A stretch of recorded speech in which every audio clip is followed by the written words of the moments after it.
How's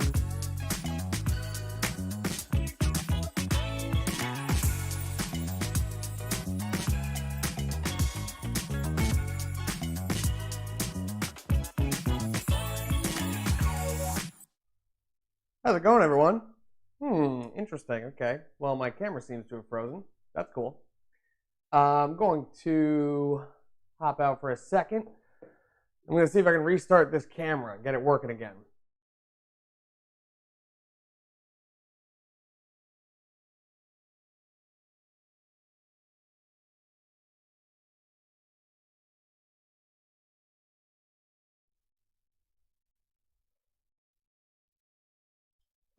Okay. Well, the stream has started, but I'm starting to get I'm getting a little bit of a glitch on my end. I'm working with a Restream host and also using a multi-switcher today because we're going to be doing some interesting stuff. I know you're staring at my weird face right now, unless that's not how it actually appears on the stream.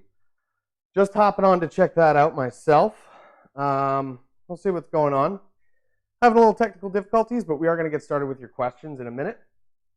I've got my side screen starting up here so I can actually see what the stream looks like and make sure that I'm not actually seeing what I'm seeing. So you might actually be seeing me right now, but you know, every now and then when you're doing live streams, things happen, so you got to be able to figure them out real quick.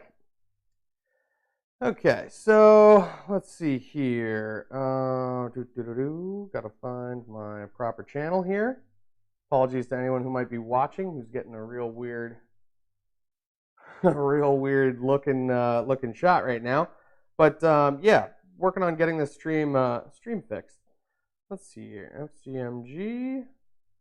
Double checking to make sure that there's log. Oh, yep, looks like it is frozen on my face, which is not what I'm looking for. Yep, and I can hear it. Okay, cool. So I'm going to figure this out. We may have to restart the stream or something. Let's check the properties on this one. Here we go. Deactivate that. Okay, there we go. Done. All right, I just had to deactivate and reactivate my camera. Sometimes these things happen. Hey, it's a live stream. That's what the extra added fun of going live. Cool. All right, looks like we've got everything working. I am using a wireless lapel mic, so I'm hoping that there isn't too much of a delay. There's always a little bit of testing that goes into these live streams, so it's good to have everyone with us. We are going to get started with questions in a second. We got a whole slew of them today, and I'm really excited to answer some of these. Interesting. All right, so our first question is from Anar Adi. They ask, what is HDR image processing and when should I use it? HDR image processing, there's a couple different ways to do it now. So some cameras now have settings like S-Log or color modes where you can get a whole lot of dynamic range out of an image, or you can also shoot in RAW and you can increase your dynamic range by using that. So HDR actually stands for high dynamic range in an image. But there's different ways to achieve that too. So like one of the older methods that I learned how to do was called bracketing your image. And that's basically when you take one photo, that's the exposure that you kind of want, like that's where everything is nice, and then you go one or two exposures down, so you can lower your ISO or increase the density on your neutral density filter and lower the amount of light that's coming in, so that you can get a lower bracketed image, and then you can also get a higher bracketed image. Some people do up to, they'll start with 3 images, so you have your center image, and then your one lower exposure, one higher exposure. They even go another step beyond that. So you can do another one lower exposure, another one higher exposure, and then what you can do is you can go into Photoshop and you can, I believe it's image processing, automate. One of those selections is going to allow you to do an HDR image process, which means that you combine all 3 of those images.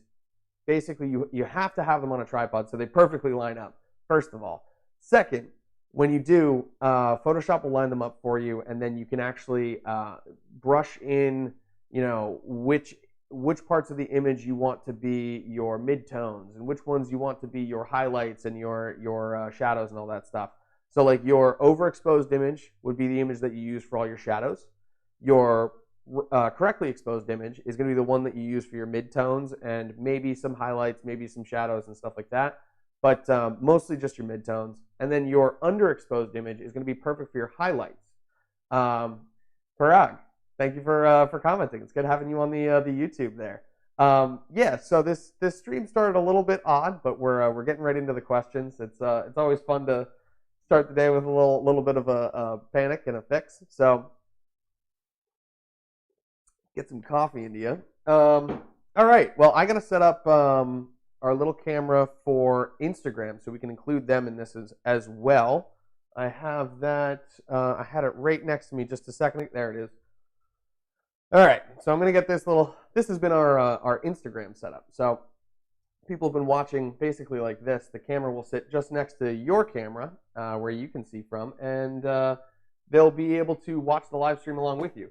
They don't get the nice audio like you do. They don't get the nice, quite as nice quality video, but hopefully it sends them over to either Facebook or YouTube for UXL.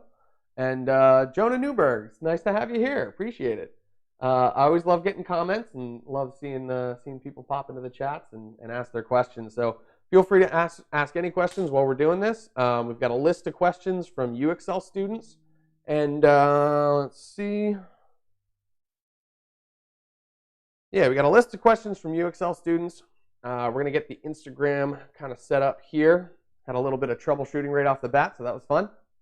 But yeah, we finally got the studio set up, so I'm really excited about this. We got our nice key light right here, as you can see. And then we have our little backlight right over here. They're going to stay installed there, so I won't be having to mess around with this setup too much. But we have a little bit of light down in the corner. We got our blue light popping up. This is a little, it's actually a lava lamp, which I know those haven't really been around since the 70s, but I managed to find a whole box of lava lamps when I was moving stuff out of my parents' house, so that's pretty cool. Great way to add some lighting in the background. Little 10-watt thing, so it's low power consumption. Can be really efficient for you. Good way to add some color into a background too. They're not super strong, but it could be just what you need. So yeah, today we got everything all set up. We've got a lot of the echo out of the room using these sound panels. I got these on Amazon for about $52, and they've been fantastic. We got 48 panels, so they're all 12 by 12, as you can see. And we got these panels over here. We got more panels up on this side. We got panels on the far wall. Eventually, I'm going to put some up on the ceiling so it diffuses some of that that echo that's coming between the hardwood floor and the hard ceiling. So yeah, we're getting everything all set up in here, and I'm really excited to be streaming from here. All right, so we got our Instagram here. I might have to move this to the other side where my key light is. Whoa, okay, I'm poking things now. Let's see, how can I move this? There we go. That'll be better. Beautiful. All righty. There we go. That works. All right, cool. So let's go live on Instagram, and then we're gonna keep answering some questions. We just talked a little bit about HDR. Sorry, did I miss much? Always receiving the notification late. No, not at all. We just got started. In fact, I just kind of had to fix my camera setup for a minute there, and then we're getting into questions. So cool. Yeah, Misha, appreciate it. Helping moderate those chats. All righty, here we go. Oh yeah, and we don't have YouTube showing up in our side chat right now. So if you go to YouTube, UXL, you'll be able to see those chats popping in there. But I will answer questions as they show up, even if they don't necessarily show up right here. But yeah, let's move on to our next question as we get Instagram going. I'm gonna say hello to them really quick. How's it going, Instagram? Welcome to another episode of the Producer's Log. Today I'm chatting with you a little bit differently. We got the studio all set up. We're gonna be doing some camera stuff over there. I'll be able to bring you over with us, which will be pretty cool. But I also have a second camera set up for the people who are watching on Facebook, YouTube, Twitch we've got going. You can check us out on twitch.tv/FCMG_producers log. We had to change it around a little bit because I can't be affiliated and restream stuff at the same time. How's it going, everyone? I'm seeing a lot of waves on Instagram. It's good to see everyone. So yeah, definitely pop over to Facebook or YouTube or any of those platforms. If you are joining us on Instagram, you're going to see a little bit more on there. You're going to actually see through the view of the camera that we're working on today to show examples of lighting and different ways to set up. Yeah, so it's going to be an interesting stream. Liz comments is wash hands, wash hands. How's it going, Liz? It's good to see you. It's good to see everyone popping in. We just answered the question from Anar Adi. What is HDR image processing and when should I use it? That's something that's really great for like landscape photos or images that have a lot of difference between the darkest places and the lightest places, and you actually want to show all of that detail. So HDR images, it means high dynamic range, and dynamic range is literally the number of steps between the darkest part of your image and the lightest part of your image. There are some cameras now that have like 14, 16 stops of dynamic range, but a lot of those are going to be really expensive. So a way to get high dynamic range in your images without spending tons and tons of money is by bracketing your images. Basically, you take the image that you want. You get your best exposure. It's kind of your midline, right? And then you're going to take one exposure that's darker and one exposure that's lighter, usually by one exposure value. So EV +1 and EV -1. Then when you actually go in to edit the images, you can lay those images over top of each other. I keep forgetting, you have to shoot these on a tripod. Gotta shoot them on a tripod, or else this effect won't work. When you shoot it on a tripod, you're gonna have the exact same image, but the exposure will change. So you can use the underexposed image for your highlights, so things won't be all blown out and white.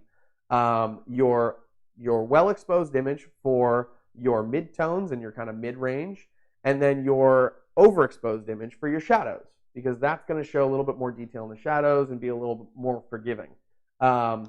So that's a really good way to bring back shadows and images and whatnot without having to like really do a whole lot of expensive work. But meanwhile, on some of these more advanced cameras, you can use camera raw, which is it gives you more dynamic range in your images, gives you more information to work with in your images. Maybe not necessarily more dynamic range, but you can adjust your exposure afterwards. You can adjust exposure, shadows, highlights, white, black, all that stuff individually. So it is really good to shoot in RAW if you want to do some additional processing like that and get greater dynamic range in your images.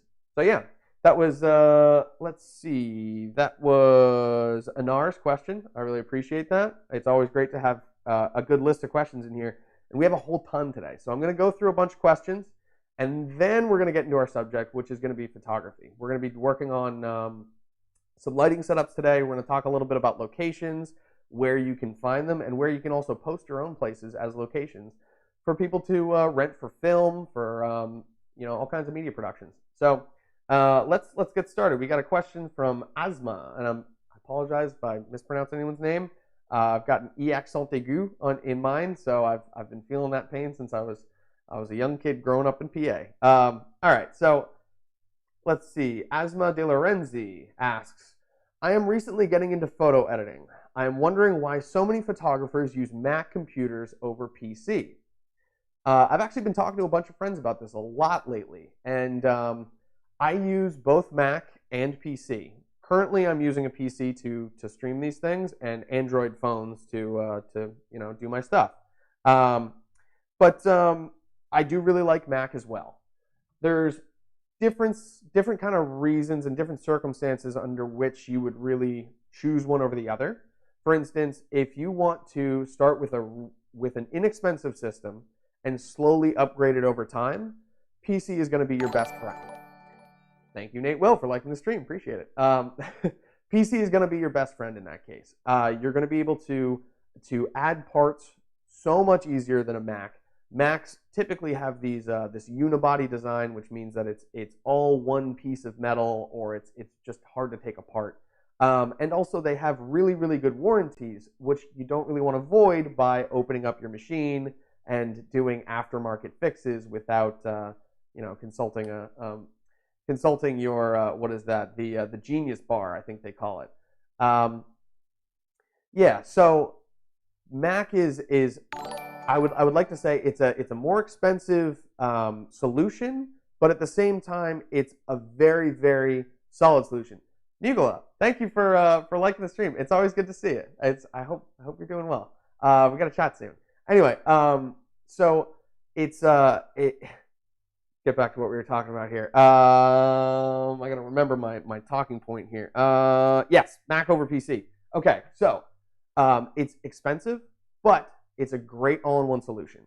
Mac computers are great when it comes to compatibility. They've like the programs that are made for them, the hardware that's made for Mac, the interconnected actual components of the computer itself will work really well. Like that's basically you're getting a good solid computer. But for the same components, you can save a whole lot of money by building yourself a custom PC. Custom PC can be like a bit of a learning curve and a little scary, but at the same time, it's a lot like adult Legos. It's more expensive, obviously, but it's just a building process. And when you kind of learn about it, if you take your time and you're very careful, you watch some tutorial videos, you can really build yourself a crazy powerful computer for very inexpensive. The computer that I have right now was around $850 when I bought it maybe 2.5, 3 years ago. It has 4 gigabytes of video RAM, which is a video card that runs 4 gigabytes of video RAM there. So that's a decent amount of processing power. It's nothing crazy because I'm not doing like 3D rendering or like really high intense CGI processing or VR or anything like that. But I am doing I do export a lot of video and render a lot of video. So having something that's multi-core is really, really powerful there. And I'm working with a Ryzen 7 7900X, I think it's called, which is, I believe, an 8 physical core computer. So having that octo-core will really help you when it comes to renders and processing jobs that are CPU intensive. So I use Adobe programs, and it works great for that. I work with Foley. It's good to see you, buddy. I work with a lot of programs where I'm rendering out video, and because that's not a live process, because I'm not like gaming or anything like that, or I need to have like high frame rates, I'm usually presenting in 24p or 30. I can do it really, really good with the CPU that I have. So having that more physical cores for rendering is fantastic. But this thing only took about $850 to get in there. Scottish Monkey, it's good to see you. Popped in on the YouTube. Wow, that's cool. All right, Scottish Monkey usually joins us on Twitch. He's a good friend of ours, so it's good to see him here. We got people from all over the world now piping in, which is sweet. Yeah, so it really depends on what you're looking for. Mac is a great solution when you need something that's going to be reliable, that's going to have a good warranty, that's going to do what you need it to do. But PC can be a great option if you have a little bit of time to fine-tune things, and if you can handle the learning curve of what to put together with what else. A great resource on that is pcpartpicker.com. That's a website that I use a lot. I will add it into the chat here. PCpartpicker.com. Oh wow, okay, this is shaking the camera a little bit. Apologies there. I'll move my keyboard over or something like that. But yeah, PCpartpicker.com. It checks compatibility for you. So if you go in there and you decide, hey, I want AMD. AMD is like a little bit less expensive sometimes than Intel. You can get some more physical cores, stuff like that. You choose that AMD CPU that you want, and then it will only list products that are actually physically compatible with that. If there's any sort of weird things like you need to get an aftermarket cooler for this device, then it will give you a warning about that too. So that's a great resource to kind of build your computers and see what you can do. And then YouTube is a fantastic resource. Places like Linus Tech Tips for how to build PCs. Great way to do it. All right. Yeah, asthma. I appreciate it. That was a great question. I was actually just having a whole bunch of conversations with people about that very recently, and we were all discussing why we use what we use and who likes what better.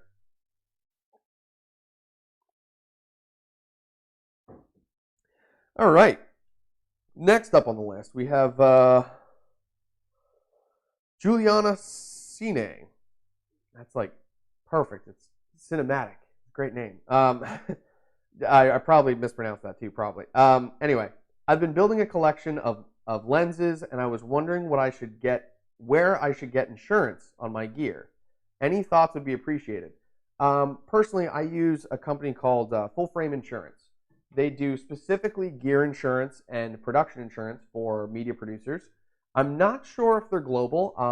That would be really cool if they are. I would love to get like an affiliate link with them. That'd be really cool. But basically, for an entire year, I actually for the entire last year, I just recently re-upped my insurance. I was able to pay about $250, and I think it was about $40,000 in total coverage. So if my equipment, my whole house burns down or something like that, then I can reclaim about $40,000 worth of camera gear. I would have to prove that I had purchased that gear and show my paperwork on that. But at the same time, that's a way better option than just having your place burned down and not being able to get anything back, not being able to get back to work, being out of wages, all this stuff. They also have general liability insurance. So I had $2 million worth of coverage. So if I'm working on a set and a light falls over and knocks someone out and they're in a coma, it'll help cover that. If someone makes a claim against me or sues me as a media producer, then I have some help there. They have legal support. They also have individual item amounts. So like in that $40,000, I was able to claim up to $5,000 per item. So that means if I had like a big camera like this guy, if this camera for some reason were to fall and break while I was on a gig, or I'm going to a gig, we get into a car accident, and this thing is not working afterwards, then that would help cover the cost of a replacement or repairs. And one of my favorite things is they can help protect against lost wages. So having production insurance, having general liability insurance is huge for media producers, because if something happens, such as a global pandemic, where suddenly you can't work, they can help you recoup lost wages. If you have gigs that were booked and maybe paid for, or you had to do any sort of like refunds for people, you can send in that information and say, hey, look, I had 15 gigs lined up, and all of a sudden, the cruise line that I was going to go on and take photos for is all gone. Like, they just don't exist anymore. So I don't have that gig anymore. What can you do to help, keep my wages coming? It's basically like you're paying into employment insurance, which is fantastic. As a freelancer, I've had many occasions where, work has fallen out for me. There have been times where I move, or clients move. All kinds of things can happen. So it's good to be prepared, and it's good to have that insurance. Full frame insurance is where I go. Let's see if I can get you a link. I want to make sure this is right before I do it here. Full frame insurance. Full frame. Yeah, okay. All right, cool. Fullframeinsurance.com. I just wanted to double check and make sure that was correct before I send that out to everyone. Cool. Okay, so there's your link right in the chats right there. Should pop up right. Yeah, there it is. I like that. Okay, is it the full amount or a certain percentage? It really depends on your claim. So if it's like theft and if you have a police report, then you can claim a whole lot more. Sometimes it's a percentage of your equipment. Sometimes it's the full amount. But that really depends on your plan, on your coverage that you choose, and they're really good at allowing you to customize your plans to add in what you need. And say you like at one point, I believe I went on a trip to England. So I flew over to the UK, spent some time over there, and I had my equipment with me. So They gave me insurance that covered the length of my trip. It was additional, obviously, but at the same time, if anything happened while I was overseas and my equipment was lost, if it was broken in transit, if air traffic or the baggage handlers just decided to chuck my bags, then I'm covered at least. So I'm not sure how the what is that, the process of proof goes. So like how you prove what equipment you've lost or how it was stolen or that it was actually stolen. But they have all kinds of frequently asked questions on their website. You can check that out there, and you can send them messages directly and ask them yourself. So they're really good at getting back to you. I remember the last time I had to send them a message, they got back to me within 24 hours, and it was really helpful information. It didn't seem like automated or anything like that. Nowadays, it's when you're contacting places, it's a lot more automated when you get responses. So that might be the case right now, but typically they've been really good about it. I just got a question in here. I do put up that it's an AMA, so sometimes you get random stuff. What type of food do you like? What type of food? I like all food. I'm the kind of person I'd literally eat anything. So I've tried food from all over the world too. I think the only thing I've left to really try is like ugly fruit. That stuff's supposed to be really smelly apparently. So one day, got to give it a shot. Anyway, let's get back to media stuff. We got more questions here. So let's see. That was Juliana Cine, and I really appreciate the question. These are some really good questions today. I'm very excited. Okay, we got a slightly longer question here. So Leonard Rafalski, I've started promoting my services to corporate clients, but the issue is they take a very long time to pay, some 30 or 60 days. I know that feeling. Do you think it would be a deal breaker if I included a clause in the contract, pay sooner to avoid incurring late penalties? That's something, there's a couple different ways that you can work that into your invoices. And I've seen some people do some different techniques with this too. So like, for example, I've seen photographers put in a discount if you pay earlier, which it just sort of changes the idea of, hey, if you don't pay me right away, then you're going to get hit with fees, into, hey, if you pay me earlier, I'll literally give you money off. Like you get to save money if you pay me right away. And I've had clients that are more likely to pay earlier if they can get that discount. And that can be a great way to increase the amount of income that you're getting in a shorter amount of time. But having some of those 30, 60, and 90 day, what is that? What do they call that? Net 30, net 60, and net 90 is what they say. Those can be a little bit rough, but hey, you know that feeling? I pay, yeah. No, all right. So Don Simon just popped in on the chats. It's good to see you, Don. I'm glad to have you here. Yeah. Sometimes you can work out deals with employers where they pay you on a weekly basis, or they pay you within a week of invoicing, and that's something that actually Don has agreed to do with me, and that's been fantastic. It's really helped me over the past year, Don. I really appreciate being able to make that happen. So as a freelancer, I never really know where my next paychecks are coming from. So if you can work out deals like that with your standard contracts, it's a lifesaver. It really is. The one I was talking about more so, the I know that feeling, is I used to work on film sets in Canada, and I was working as a satellite setup person. So I would basically go on to a film set. I would go into the trailer of someone, and I would take apart their satellite dish TV that they want to get U.S. channels, and we're close enough to the border that with the right satellite package, they could actually do that. So I would have to go. I would actually have to go onto their trailer, pull out the equipment, put it in my car, drive to the next location, which was often about an hour and a half drive, and then wait for the production company to show up. It was a really cool gig. I got to do some cool stuff. I actually walked into Samuel L. Jackson's trailer once, and it was super, super cool. Of course, he had a great leather jacket in there. It was super nice. But anyway, you would set up the satellite dish on the other end, and then you'd be done for the day. This was usually between 2 o'clock and 6 o'clock in the morning too, so it was a little bit rough. But the pay on that gig was always net 60. So you basically had to have like 2 months of income stacked up before you really got into this job. But the employer was really good about having freelance gigs for me in the meantime. So I would show up and help them out with PA type stuff where I would just be grabbing bags, moving things. I would be holding a light stand. I would be, grabbing coffee for people if they needed it. Honestly, it was one of those things where I was going to film school. I knew I needed experience in the field, and I needed to make some income that was going to be not at like standard times of day. So this nighttime stuff was really, really good for me. But those paychecks being net 60, it made it a little rough. The nice part, though, was when you finish that gig. So you have now, your net 60 if you've been billing weekly. You're getting your weekly paychecks already. And then when you stop working, you actually have 60 days of income ahead of you.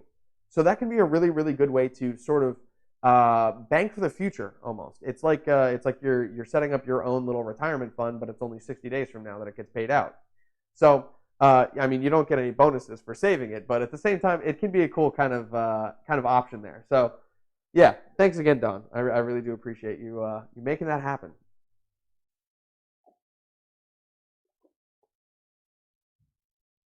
All right, cool. Let's move on to our next question here. That was Leonard Rafalski. I hope that helped answer your question. Doing the discount for paying earlier, great way of changing that verbiage just so it's more like, hey, here's a bonus as opposed to, hey, here's a penalty. All right, we have Kaylin Smuts asks, please explain what color calibration means and means if I am using multiple monitors for editing my photos. Okay, interesting. I was about to go start changing some settings on my camera and show you color profiles, but that's totally different. So, if you're using multiple monitors, color calibration is literally just making sure that all of your screens present color in the same way. So there are some standard profiles such as Rec 709, sRGB color, Adobe RGB color as well. But your monitors can actually change over time. So like I have a 4K smart TV and it's dirt cheap, inexpensive TV. It was about $200 when I bought it new, which it was a great deal. Fantastic price for something 43 inches in 4K. But at the same time, the color rendition is so much different than my almost $240 computer monitor. Computer monitors are meant to stay on longer and whatnot. So that TV, over time, the color sort of shifts. So using one of those like data color spiders, which is a little device that hangs over the back of your screen and actually reads the color data on your screen itself. Getting one of those is a great way to calibrate all of your monitors to a custom color calibration and make it perfect. But those can be expensive. So another way of doing it is putting something on your screen, such as like a color chart. You can look those up on Google. You can full screen that, and then you can kind of adjust your settings on each screen just so that they match each other. But you do want to be careful that one of your screens, you want to make sure that like one of your screens looks right. So export it, look at it on different devices, check it out on your phone, check it out on your friend's laptop, on your friend's phone, on different devices so that you can see, okay, this doesn't look like completely opposite to how I was doing it. This looks pretty darn close. So that color calibration for that screen looks pretty good. Then you calibrate all of your other screens to that. Or you just use that screen for editing. I'm going to be getting a new screen soon that's actually a 14-bit color screen. I ordered it the other day, but I think the Amazon truck was actually in an accident, and I hope that the drivers all, everyone's okay. Whoever was in the accident, I hope everyone's okay. But there were literally photos that were sent that were like, hey, your delivery might be a little late or might not even show up because the truck is ripped in half. So it's going to take a little bit longer for that screen to get here than I thought, but hey, if everyone's safe, then I'm happy. That's all I care about. One day though, I am going to be getting this 14-bit color screen. that means that you can do 100% of the color coverage and the contrast ratio of sRGB color. So I can edit videos, I can edit photos and stuff like that in really, really high bit color. That's going to help me out when it comes to editing things like photographs more so than editing video. But when I am editing video, I will be able to see the depth of all my color and make sure that everything's looking good. And then I'll be able to move it over to my lower bitrate monitor, my I think it's 8-bit color or something like that, and check it out there. So being able to check on a couple of different monitors, a couple different color calibrations can be good. But if you are working on a multi-screen setup, if you want them all even, using one of those data color devices is probably going to be your best bet. Kaylin says, thanks for the reply. Yes, that's the exact issue I was having. I will pick one screen and calibrate the remainder of the devices with the correct one. Awesome. Awesome. Also, double check and make sure that your screens are, sometimes they have profiles that are like warm or cool. Make everything as neutral as possible. Lower your sharpening, all that stuff. And just sort of, play around with it and see what looks good to you. So hopefully that works out and that helps you, work on that question too. Of course, with all of these questions too, by the way, feel free to chime into the chats either on Instagram, Facebook, YouTube, Twitch. Chime into the chats with your own, experiences and your own expertise. Because I don't like to think of myself as, the end-all, be-all guru of this stuff. I just like to talk about it, and I'm always interested in learning more. So, checking out people's experiences, discussing these questions, and trying to find the best answer for you is just something I love to do. But yeah, if you have input on this, definitely let me know. Okay, I just got a message. Apparently my audio is lagging behind my video a little bit. I think I know why that is, and I think that's because of the frame rate of the video that I'm working on right now. You know what? I'm going to change that setting on my camera, and let's see if it fixes it. It might mess things up for the stream for a second, but we're all about testing things here. We're all about making things nice. So let's see here. I can stick my head in here. Stream looks fantastic. Current lighting setup. I will get to that in just a second, buddy. Let's see here. I'm going to flip this to 24p. That just cut out the video for a sec. There. Maybe that is working a little bit better. Actually, if you could let me know in a little bit, just let me know. I would love to hear about whether that's working or not. Also, I should probably plug this in before my camera dies. That would be smart. But, hey, us humans were never accused of being perfect, so great. Hey, cool. So this is actually a wider shot, I just realized. Like, you can kind of see my little light here in a second. So, fully, my current lighting setup is I have one light in front of me at about a 45-degree angle. It's a ball light, so it's a globe. I'll take, this might get really bright for a second, but this is the ball that's on the end of the light. I have a Bowen's mount attachment, so you can put these things on. The little light that I was going to show you actually takes the same attachments, and these are about $12 each, so you can get them real cheap. But that just helps kind of soften the light that I'm getting from this thing. It's a chip onboard LED, so it's a really powerful, really direct light. You can get really, really nice shadows with it and all kinds of stuff like that. Let's move this just a little bit. There we go. Now that should kind of better show that off. Cool.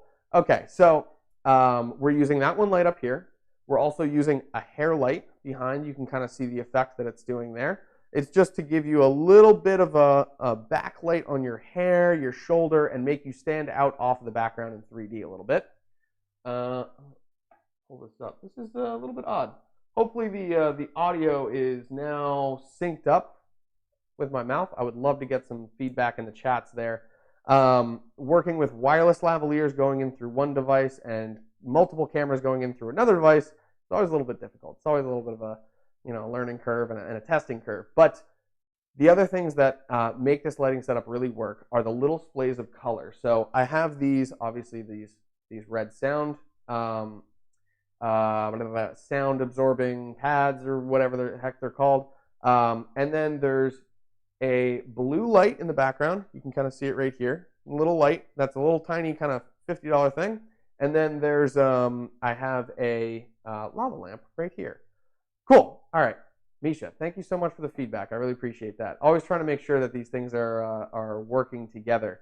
The device that I'm using to switch all these cameras is called a Blackmagic A10 Mini. And you can input multiple cameras in different resolutions. So right now you're seeing 4K 24 frames per second going into a stream that I think is being presented at 30 frames a second. So it's actually kind of stretching this video just a tiny little bit so that it fits in with the audio. That's something that the A10 Mini can do inherently, and other things like the AverMedia 4K that I have can't. So this allows me to switch between different cameras, and if they're different resolutions, it doesn't really matter so much. Just those frame rates are some things that you have to be aware of. Cool. Okay, so I'm looking through the chats here. I'll pick one on the screen and calibrate in a minute. Okay. All right. Sweet. Oh, you're too kind. Stream looks fantastic. Cool. Good to me. Good on your end. Thank you, Liz. Appreciate it. It's always good to have feedback on here. You gotta have a good community. Cool. Okay. So let's yeah. Okay. Let's check out our next question here. I want to make sure that I'm on the correct one. Oh, no, I kind of skipped forward a little bit. Color calibration. Sweet. All right, that was Kaylin's question. Sweet. Let's get to this next one. I'm going to take a sip of water first, though, because I'm super thirsty.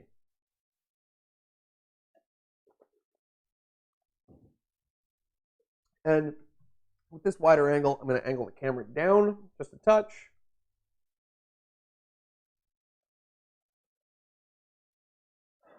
All right. That feels better to me. Sweet. Okay, and now you can see the little lava lamp too, and it's so much fun. Awesome. Okay, so let's look at our next question here. This is from Prescott McMahon. I need to know the settings to use in Photoshop to print my photos. Right now, I print and they come out very blurry and looking stretched. Okay, so that sounds like is the web developer here today. She actually might be monitoring upstairs. She's got an office right upstairs, and she'll probably be privy to the chats if you chime in. If you go on Twitch, she has a channel too. It's FCMG_Ashley, and I think she's going to start doing some stuff soon that will be featured on the FCMG_Stay channel. But you know, we'll see how that goes and see how that progresses. But yeah, feel free to ask her any questions too. I'll have Restream up so we can show them to her afterwards if she doesn't get them to them right away. But she does also work 9 to 5, so she's quite busy right now. She's got a bunch of websites that she's working on, and she's kicking tons of butt doing it. So wishing her all the best luck. Cool. All right. So this last question, I was in the middle of something. I got distracted. I need to know the settings to use in Photoshop to print my photos. Okay. So when you're printing photos, if you're working in print, a lot of printers can have, first of all, their own color space. So they can be either sRGB or Adobe RGB, but they're also printing in CMYK and not RGB. So you're going to need to kind of work, like what I would suggest is working in CMYK in Photoshop. That's going to give you more accurate color rendition based on what's actually going to come out the other end. And also, if your printer is Adobe RGB, then you want to work in the Adobe RGB color space as well. We were kind of talking about that a little bit last time, where Adobe RGB and sRGB are options, and hey, which one do I use? If I'm not mistaken, Adobe RGB is a wider range of color and works better for print. So I would check those settings, as well as it sounds like some aspect ratio changes were made to your images. If they're stretched, then maybe you're importing what could be a 4:3 as a 16:9. Daryl Henry, sweet, audio good. I like that. It's actually linking up with my mouth. That's what I'm looking for. That's the hardest part right now. Are these questions available anywhere? These questions come to me via UXL's learning platform. So if you have a UXL account and you sign in and you pre-register for these live streams, you can actually ask these questions, and they get sent directly to me via a cool little webhook that UXL made for us.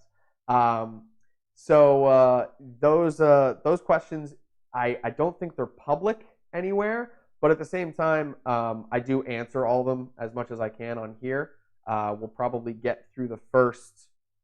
Let's see how many we have actually. All right, so we're on question number 88.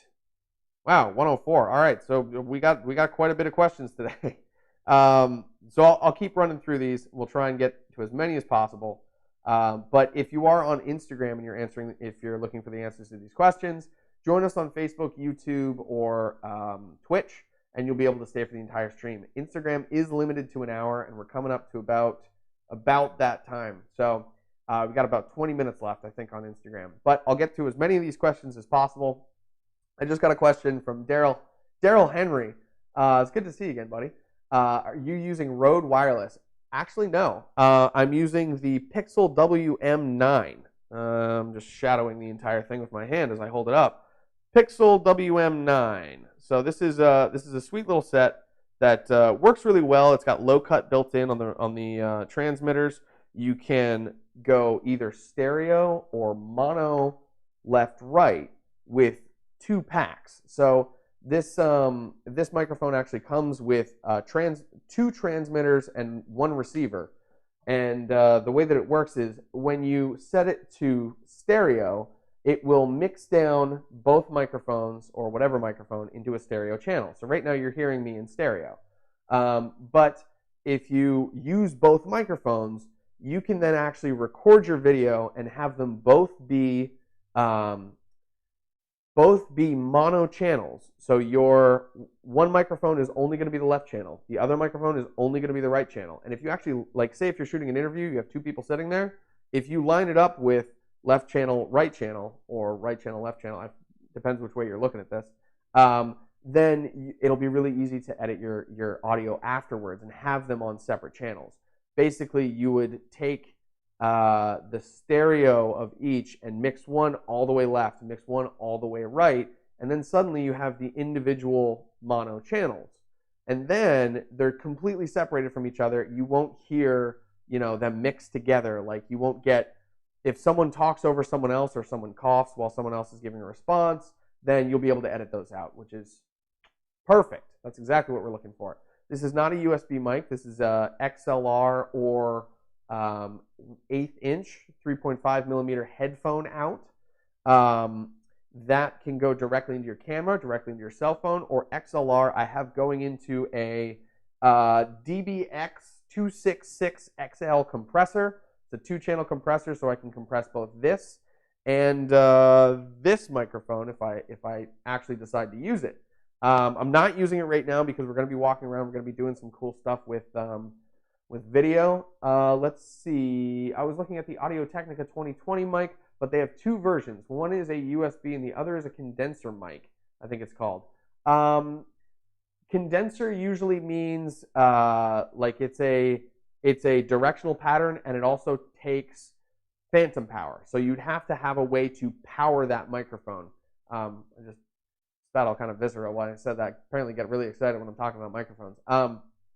So those have to be powered microphones. So you have to have some way to feed power through XLR or something like that to them. There also might be battery options for them, or maybe like a USB micro power in. USB, it's probably powered by the actual computer itself. So that would be a powered microphone as well, but it would go in through a different version. Audio Technica 2020. I'm going to look at that really quick. AT 2020. Okay. Oh, those are nice ones. Those are, yeah, AT 2020. Those are good, good like podcasting microphones and microphones for doing live streaming and stuff like that. But there can be an even better option. I've been using the AKG 990s, which I found for about $60 new online. The ones that I got were midnight purple or something like that. So they were a bit of an odd color, and I think that's why people didn't want them. But you don't really notice it at all on stream. I really like that kind of deep purple look too. So, I mean, if you can't tell from my background. So it worked out perfectly for me, and I've really been enjoying those. They're a lot less expensive, about $60 a piece instead of $90, so you can save about 50% there. Yeah, and those are all powered microphones as well, so you need to have phantom power going to them, or you can get one of those little inline phantom power bars, but those can be expensive as well. Excuse me. Get some water. Throat's getting a little dry. You ever have issues with video streaming slowing down your Mac? Or do they generally slow down over time? Um, I've had issues with that before. I think that's more typically the frame rate in your camera and the frame rate at which you're presenting. So let me know if anything weird is happening where like my video is moving faster than my audio or vice versa. I would have to just change some settings there and make sure that everything's working correctly. Let's see, or do they generally slow down over time? Macs can slow down over time. Yeah, there's if you look in your files section, you see like how much storage you're using up. There's a little section called Other.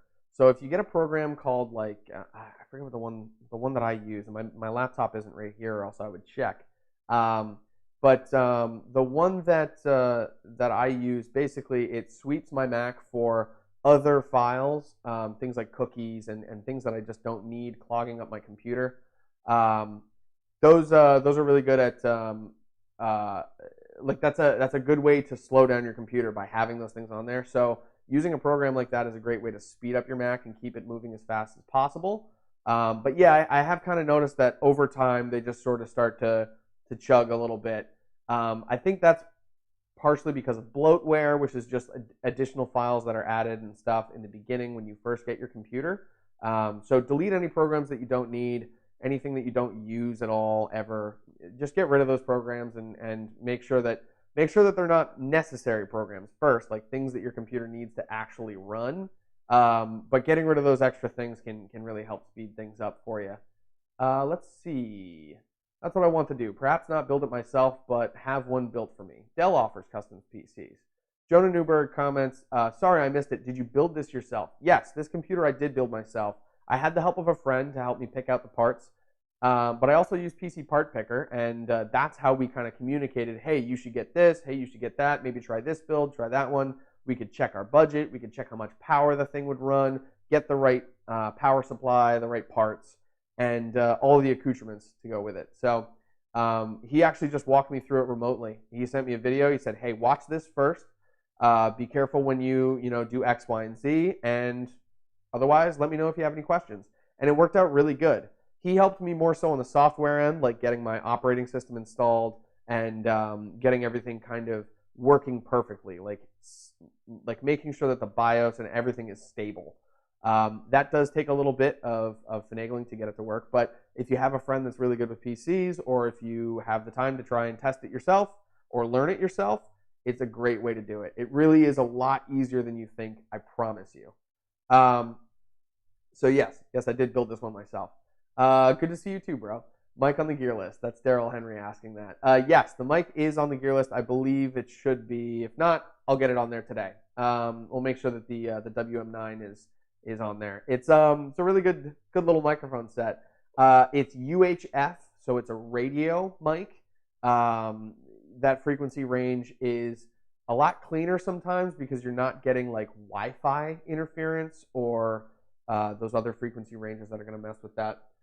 But yeah, let's see if I actually answered that question or if I just went on a complete tangent. All right, yeah, we were talking about photos and printing and things like that. Cool. Okay. Let's see.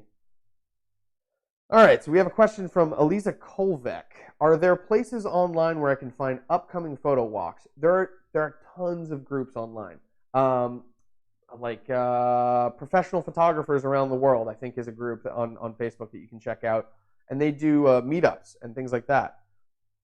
Doing a meetup with other photographers can be really, really cool because oftentimes it just ends up you're walking around taking photos. I've done that a couple times with model and photographer meetups. Those can be a lot of fun because typically you'll get like 5, 10, 15 photographers showing up, and then 15, 20, 25 models showing up as well. So it gives you a chance to work with one person at a time, 2, 3 people at a time. You can shoot groups. It also gives you a chance to take photos of other photographers and offer them those photos as behind the scenes stuff, which is a really great way to get your name out there to other people who are already getting in work and who knows, might need some help sometimes. Being a second shooter is a really good way to get out there and do stuff like that. So definitely exercise those options when it comes to finding groups and finding places where you can do this stuff. All right, Prescott, thank you. That was Eliza. Sorry. Good question. Good one. Also, if you feel comfortable doing so, something I used to do. Obviously, I'm a little bit more standoffish in public. Like people aren't going to just approach me and be like, hey, and try and get my camera or anything like that, or give me trouble. Really, that's it's kind of nice, being a bald-headed, beardy, weird-looking guy. But if you're comfortable doing it, what I used to do is actually go out and do photo walks on my own. When I lived in Ottawa, especially when I was just learning how to use a camera, I would specifically set my camera to manual and make sure that I wasn't going to switch over to any program modes or any auto settings. That I was going to go through and dial in the settings that I want and try and get the photos that I want throughout town. So sometimes it would be, I'd walk down the street and I'd see a really nice old Bell telephone booth. And take a couple shots of that, get some details, get some close-ups, get some cross the street shots.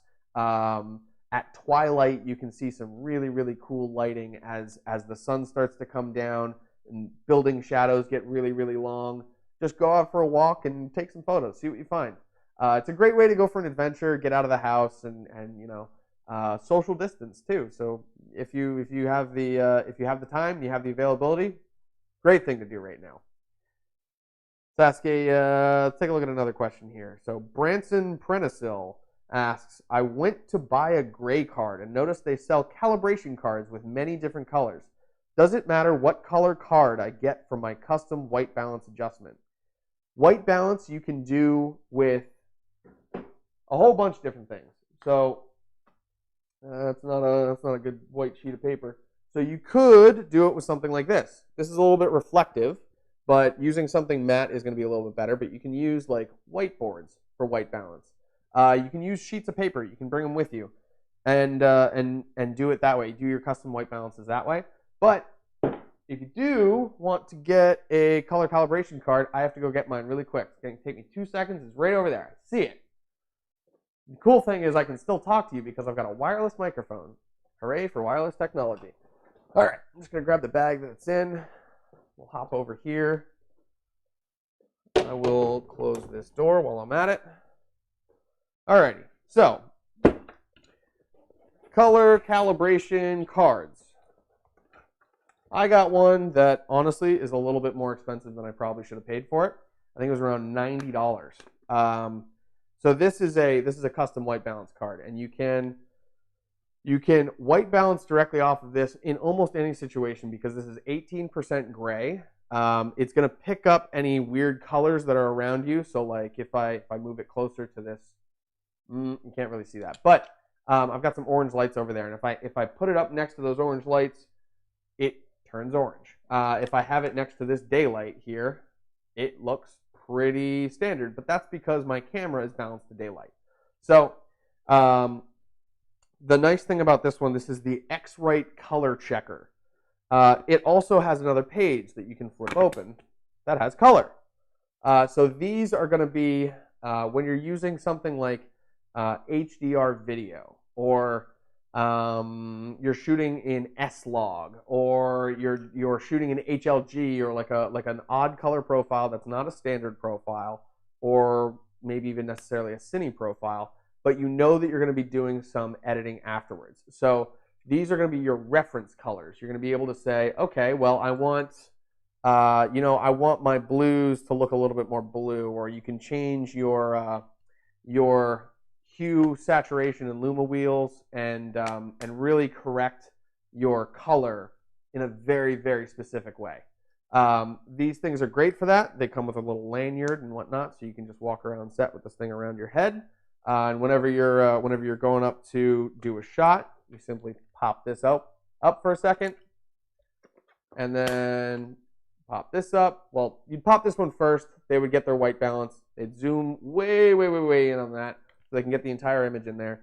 And then they would your camera unit, your probably first AC or something like that, would hold this up and make sure that in post, when they go to edit, that they can use this for reference. And these, you can actually get other cards that have different types of colors on them.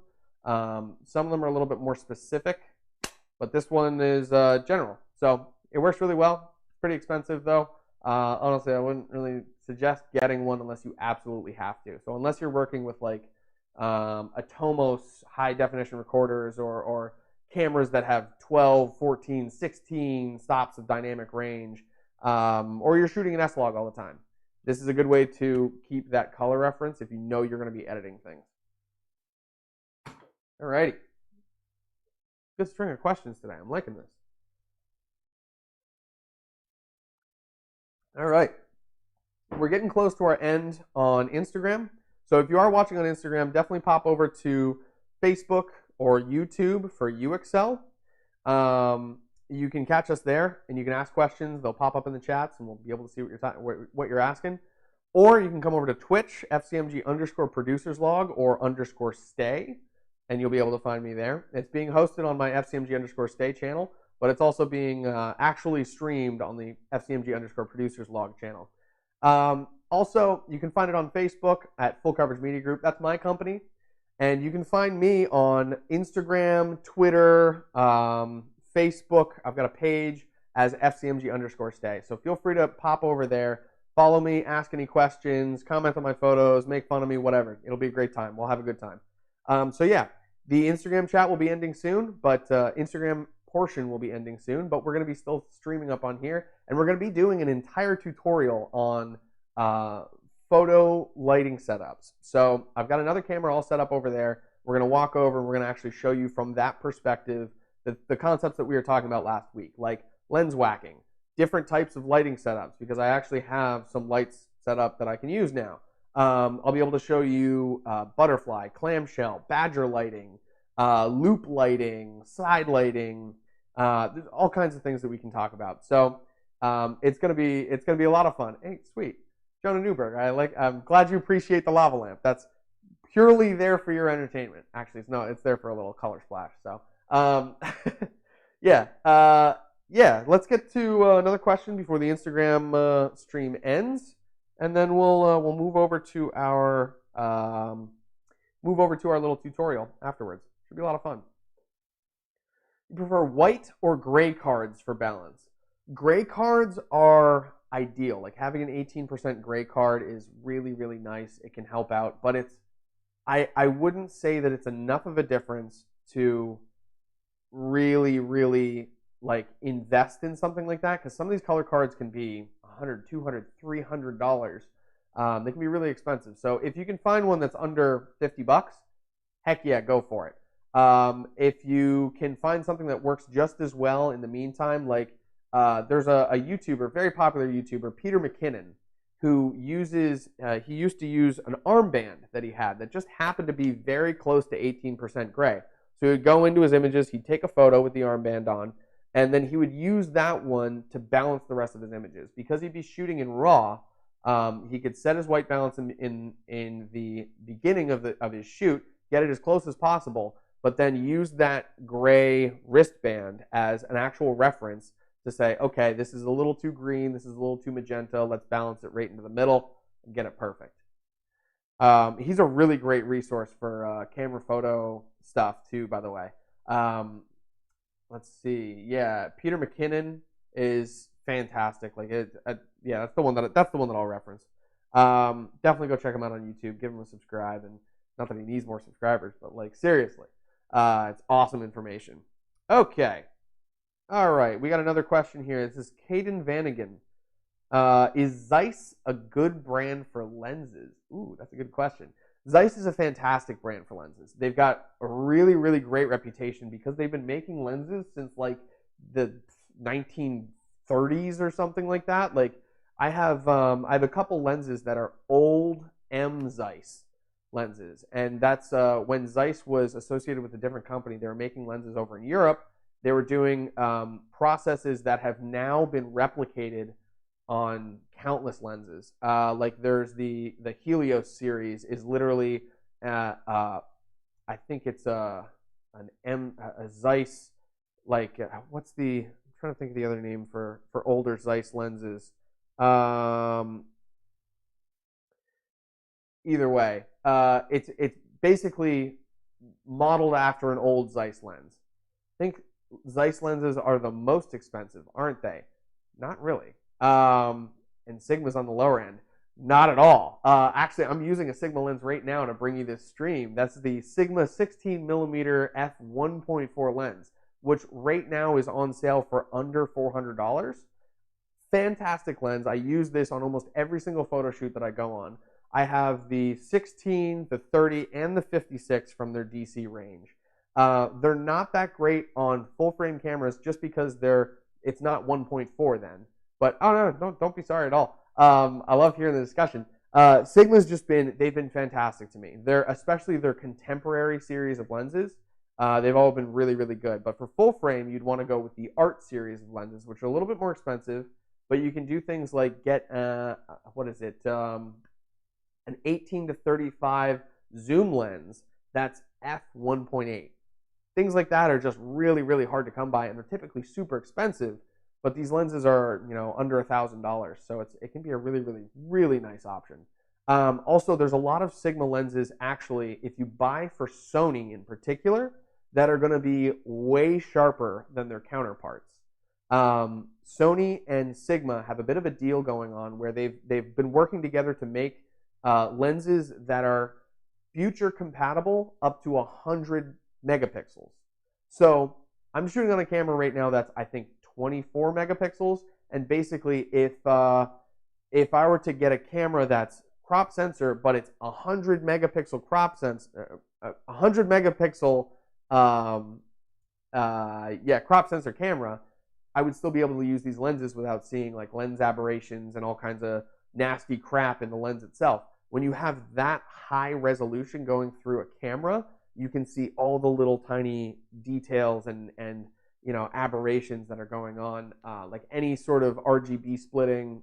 It's going to be noticeable. So they can be some really, really nice lenses. They've got a specific deal with Sony to work with them and develop lenses that work great for their sensors. So if you're using Sony, definitely check out Sigma. But there's other companies like Tamron that have some great lenses. And as always, all of these companies, Nikon, Canon, Tamron, Rokinon, Tokina, Zeiss, there's a plethora of lens companies out there. Each one of them has, a lens or two that really stands out as phenomenal. Even companies like Viltrox, like companies that are just coming up, Camlan, that you wouldn't really think of as like, oh, this is a really good quality lens. I bought the Viltrox 85mm f1.8 lens, and I have fallen in love with it.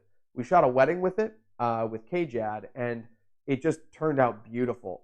The 85, it managed to hold autofocus really, really, really well. It was up close and like, or it was way far back, getting a tighter shot of a couple.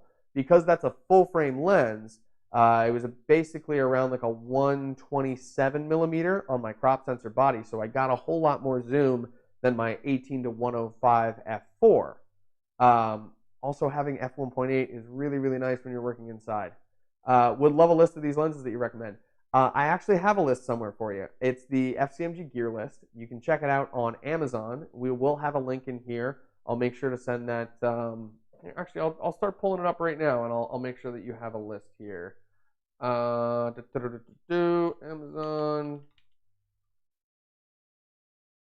Here we go. There's that. There's my page.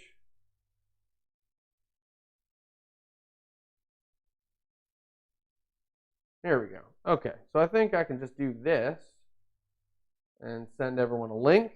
This is my list of gear on Amazon. I would really appreciate it if you do decide to go to get those links and check them out there. Instagram's ending. Bye, everyone on Instagram. Thank you for joining us. Appreciate it. Join us on Facebook, YouTube, or Twitch. There we go. All right, so we're going to share that to IGTV. Cool.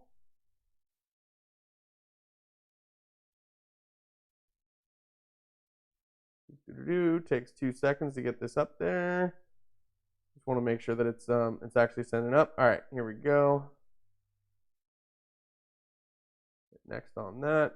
Okay, that's going to make me do a whole post thing. So we'll wait on that. I'm going to get the post going to Instagram in a minute. But all right, here we go. Boneless Big Heart, what's up? FCMG Ashley, already got the gear list on the YouTubes. Awesome, fantastic. Okay, so I just wanted to make sure that list was up for you. It's those are affiliate links, and if you decide to buy into those products, I would really appreciate it if you go through that gear list, because I do get a percentage of what Amazon is getting. It doesn't cost you anything more, but I get a little bit of a kickback, and it helps keep these streams running. It's always great to have people doing those affiliate links. It really does help us out in the end. Let's see. We're going to list the lenses, blah, blah, blah. Okay, so Zeiss, on the other hand, though, yes, those are really expensive lenses. They do have some lines, especially their Cine lenses, that are going to be really, really, really expensive. Like Zeiss Xeen, Xeen lenses are typically starting around, I think, $10,000 each. Crazy expensive, right? But I got water in my beard from drinking water. But there are some classic lenses that you can get from Zeiss that are dirt cheap, and they're just as fantastic. They're not going to be like an anamorphic lens or anything like really crazy like that, but those can be really hard to work with anyway. But adapting a classic lens to your mirrorless camera can be a great way to add a ton of value for very little money. I'm going to go grab some lenses actually a little bit later. When we do our test, I'm going to show you some different techniques like lens whacking and using older Russian lenses for portraits and just sort of the effects that they can have. I've already done an episode where I run through the entire gambit of the lenses that I do have, and I show you the different effects of like lights, shining lights directly into them. They all have great lens flares, just things that you can use artistically in really creative ways. So definitely go check out that other episode. It's up on Full Coverage Media Group on Facebook. You'd have to go back a little bit to find it, but I am going to be doing some highlights and stuff like that soon to make it easier to find all this stuff. So yeah, the Zeiss is definitely a good brand for lenses. They've got some they made some innovations back in like the 30s and 40s on lenses, and the way to plane lenses and create different effects with those lenses, like their planar series, or maybe it's T Zeiss. I forget what it is. Anyway, but those older Russian lenses are a great option. I also shared actually a good resource to find them on eBay. There is a seller that I've been working with for a while, Avigea. She's very cool. She's been sending me some sweet lenses. She sent me a whole old Russian camera even, and I thought I was just getting lenses, which is super cool. So go check out that video if you want to see more about the Russian lenses, but we will get into some lens whacking and some weird stuff with them later. I know that sounds dirty, but I promise that it's not. Kamia Schroeder asks, what image format should I give my clients? Do you always give them RAW files? What is the difference between TIFF and JPEG? I never give clients RAW files. Never, actually. I don't think I've ever given clients RAW files before. RAW files are really hard for clients to actually view on their computer if they don't have Photoshop or something kind of special to do that with. If you're going to deliver images, I would always deliver JPEG. There are some newer, I think it's WebP format images where you can compress images a whole heck of a lot and not lose as much data as you would compressing with other types of software.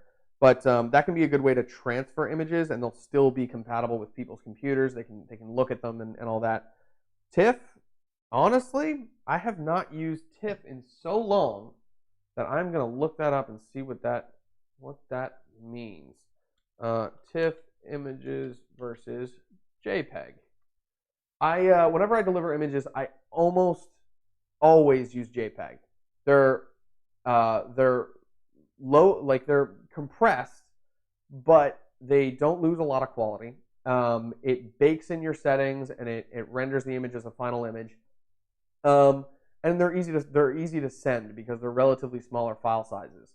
TIFF files are apparently significantly larger than their JPEG counterparts and can be either uncompressed or compressed using lossless compression.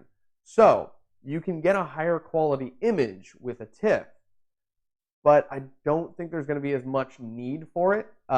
When people are putting photos and stuff on websites, there is typically like a 10, 20, maybe even a 5 megabyte file size limit.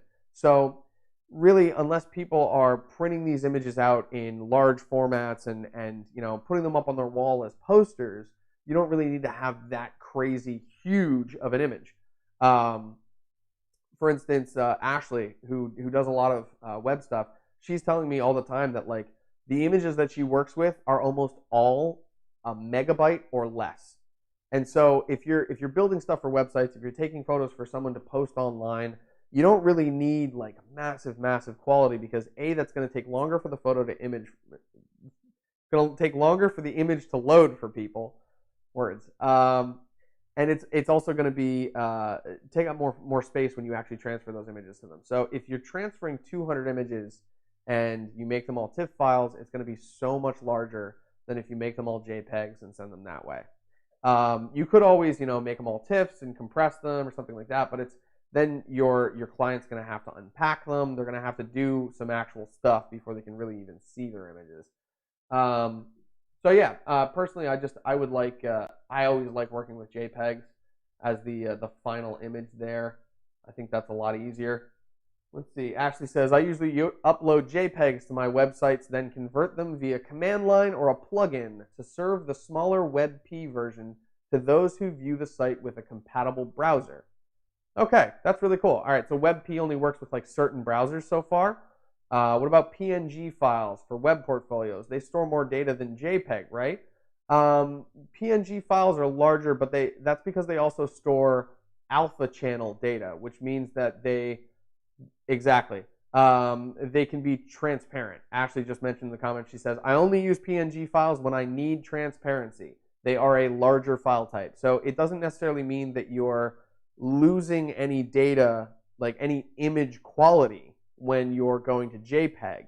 It's just a compression format that cuts down on the amount of data and all that stuff in ways that are like not lossless, but they're getting real close to that in terms of, you still have a lot of quality in your image, but you're not, putting up a 25 megabyte file. PNG files are going to be larger, but that's because, again, they have that alpha channel data and they actually make for transparency.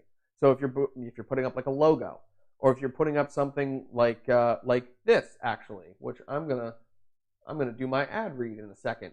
If you put up a logo like this logo right here is a PNG file, so it allows me to show transparency through it, and it still has really good quality. So doing something like that is a really good way to cut down on your file size by using those JPEGs where you don't need transparency, and then using PNGs when you do need transparency.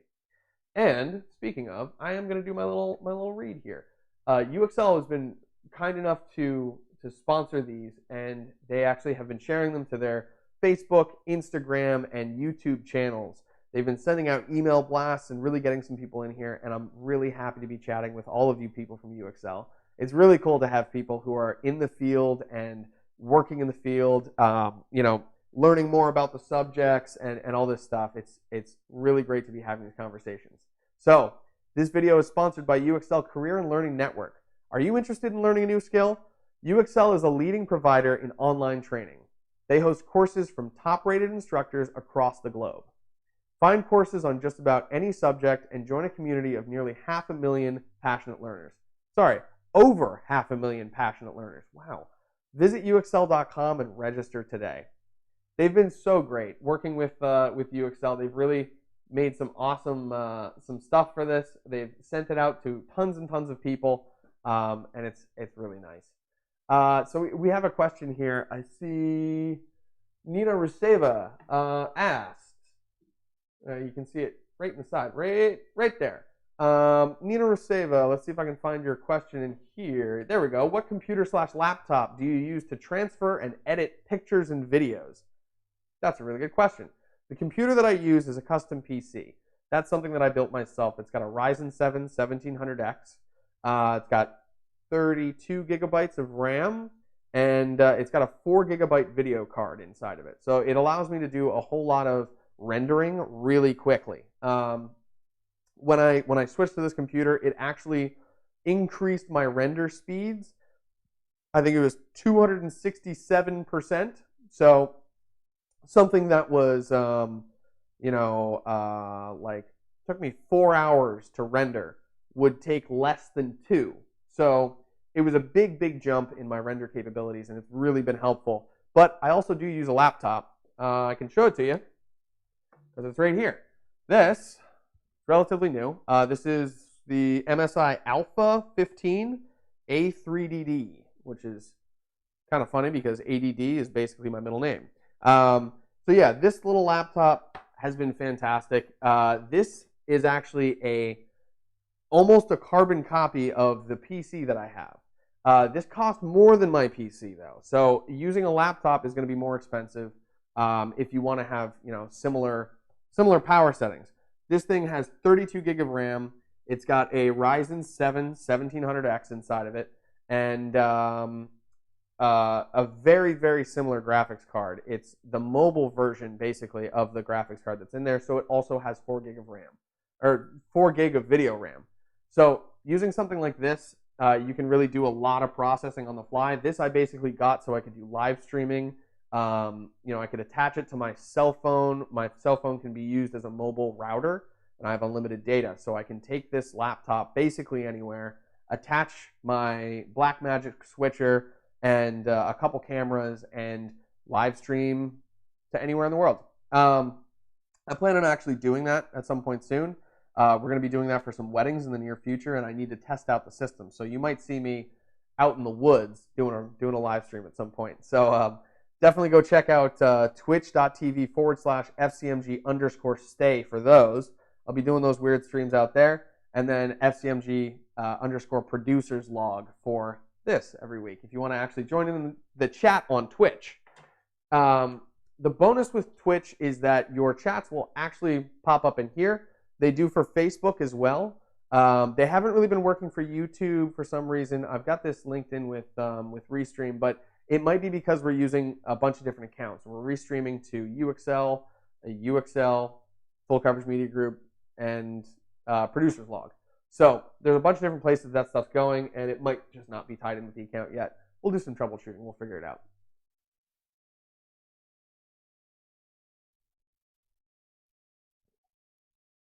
There we go. Nice. So we got people chatting with Ashley on the side. I always love seeing that. Ashley is such a wealth of information. She's great at what she does. And honestly, I wish everyone took her advice, because then the web would be such a nice place. It would look so cool there. Anyway, let's get back to some more questions. We have quite a few to get through if we want to get through all of them. Let's see if we can do a little bit of quick fire here.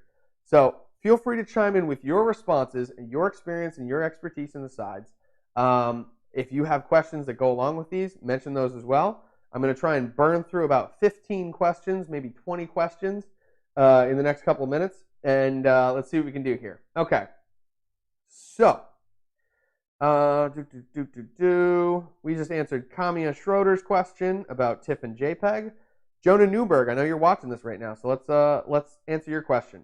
I'm going to be taking photos at a banquet hall. It's an Indian wedding, and I'm wondering what are the best settings to use if I'm shooting on manual mode.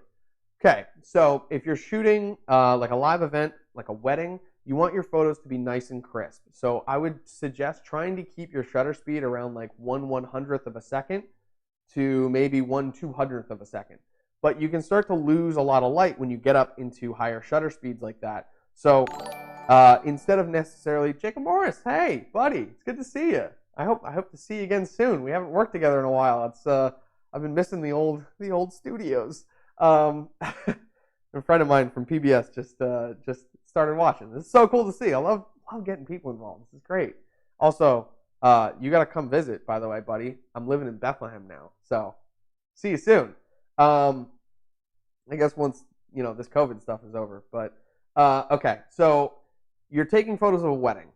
It's really important to get solid, crisp shots there. A great resource would be to talk to the people over at KJAD, Not Just Any Day. They do wedding photography, and Steve is phenomenal at what he does. He's so good at taking wedding photos. It's really incredible and very inspiring. So check out his work. Talk to him a little bit about this stuff. You can send him a message. I'm sure he'll respond. He's a super nice guy. Steve, if you're watching this, you're great. So check out their stuff and see what they do. But I would definitely say keep your images between 1/100th of a second and 1/200th of a second. Then you're not going to lose too much light. If it's a situation where there's plenty of lighting, then go for it. Have a great time. But try to keep your ISO as low as possible without underexposing your images. Keep it in a good range. So that means get lenses that are variable zoom. Like, for instance, there's a Tamron lens that I've been using. It's a 24 to 75, I believe, or it might be 18 to 75. I could probably check it. It's right over there. I'll go grab that lens really quick. I'll keep talking to you as I go. But this lens is it's a full frame lens that's f2.8, so it gives me a whole lot of light. I get to work with more light than my f4 zoom lenses, it's good to have constant zoom when you're working with video, because then your video doesn't slowly darken as you zoom in. Let's go here. Try not to drop all the nice lenses. And let's grab this beast. Recently shot a wedding with this. This is a 28 to 75 Tamron. This is the DI3. So it's got some image stabilization. It's RXD line. Really, really great characteristics on the lens. It's very, very nice look to it. As you can see with the color split in the front and the different elements that come through.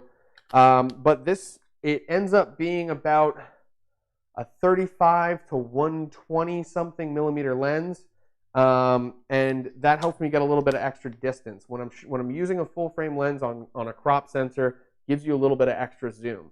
And that's just because crop sensors don't shoot the entire image. So your image sphere will be like this, but your crop sensor shot will be like this inside of it. So using a full frame lens on a crop sensor body can be a really great way to get additional light out of this thing. It ends up being like an f2 lens, basically. You get some really, really good low light stuff out of this when you're shooting with a crop sensor body. So depends on what camera you're using, but wide open aperture as much as possible. Something that's f1.8, f1.4, f1.2 would be great. Or if, say you've got say you're on a super budget, like the Viltrox 85 f1.8 is a fantastic option. Something that's got a little bit more zoom, and then that one might be a little bit too tight for certain situations, but you can get detail shots and the things that you really need, like that first kiss, the ring going on the finger. Well, this is an Indian wedding, so things are happening a little bit differently. I believe there's the procession with the overhead shawl, so you're going to want something that you can zoom in and get the expression on the groom as he walks in. There's a whole bunch of stuff that are different from traditional Western weddings. So if this is something that you shoot a lot, you should be fine. But if it's not something that you've experienced before, definitely look up the procedure of an Indian wedding and see what that's like. Knowing what's going to happen next can be make or break for your wedding. Try and be quick on those moments and know your next stops. So like, okay, they're going to be doing the bouquet now, and then they're going to be doing they're expecting to do like the cake cut right after that, or maybe they have totally different plans. They have like some surprise stuff planned. Talk to the people in the wedding party, figure out what those little details are, and be there for them. It's not a day that can happen again, so definitely do your research and put in some pre-work. That's for sure. Jonah Newberg, thank you for that question. Here we go. Please recommend how to shoot in heavy fog. That's interesting, actually, because heavy fog can be both rough on your camera, but also rough on your images.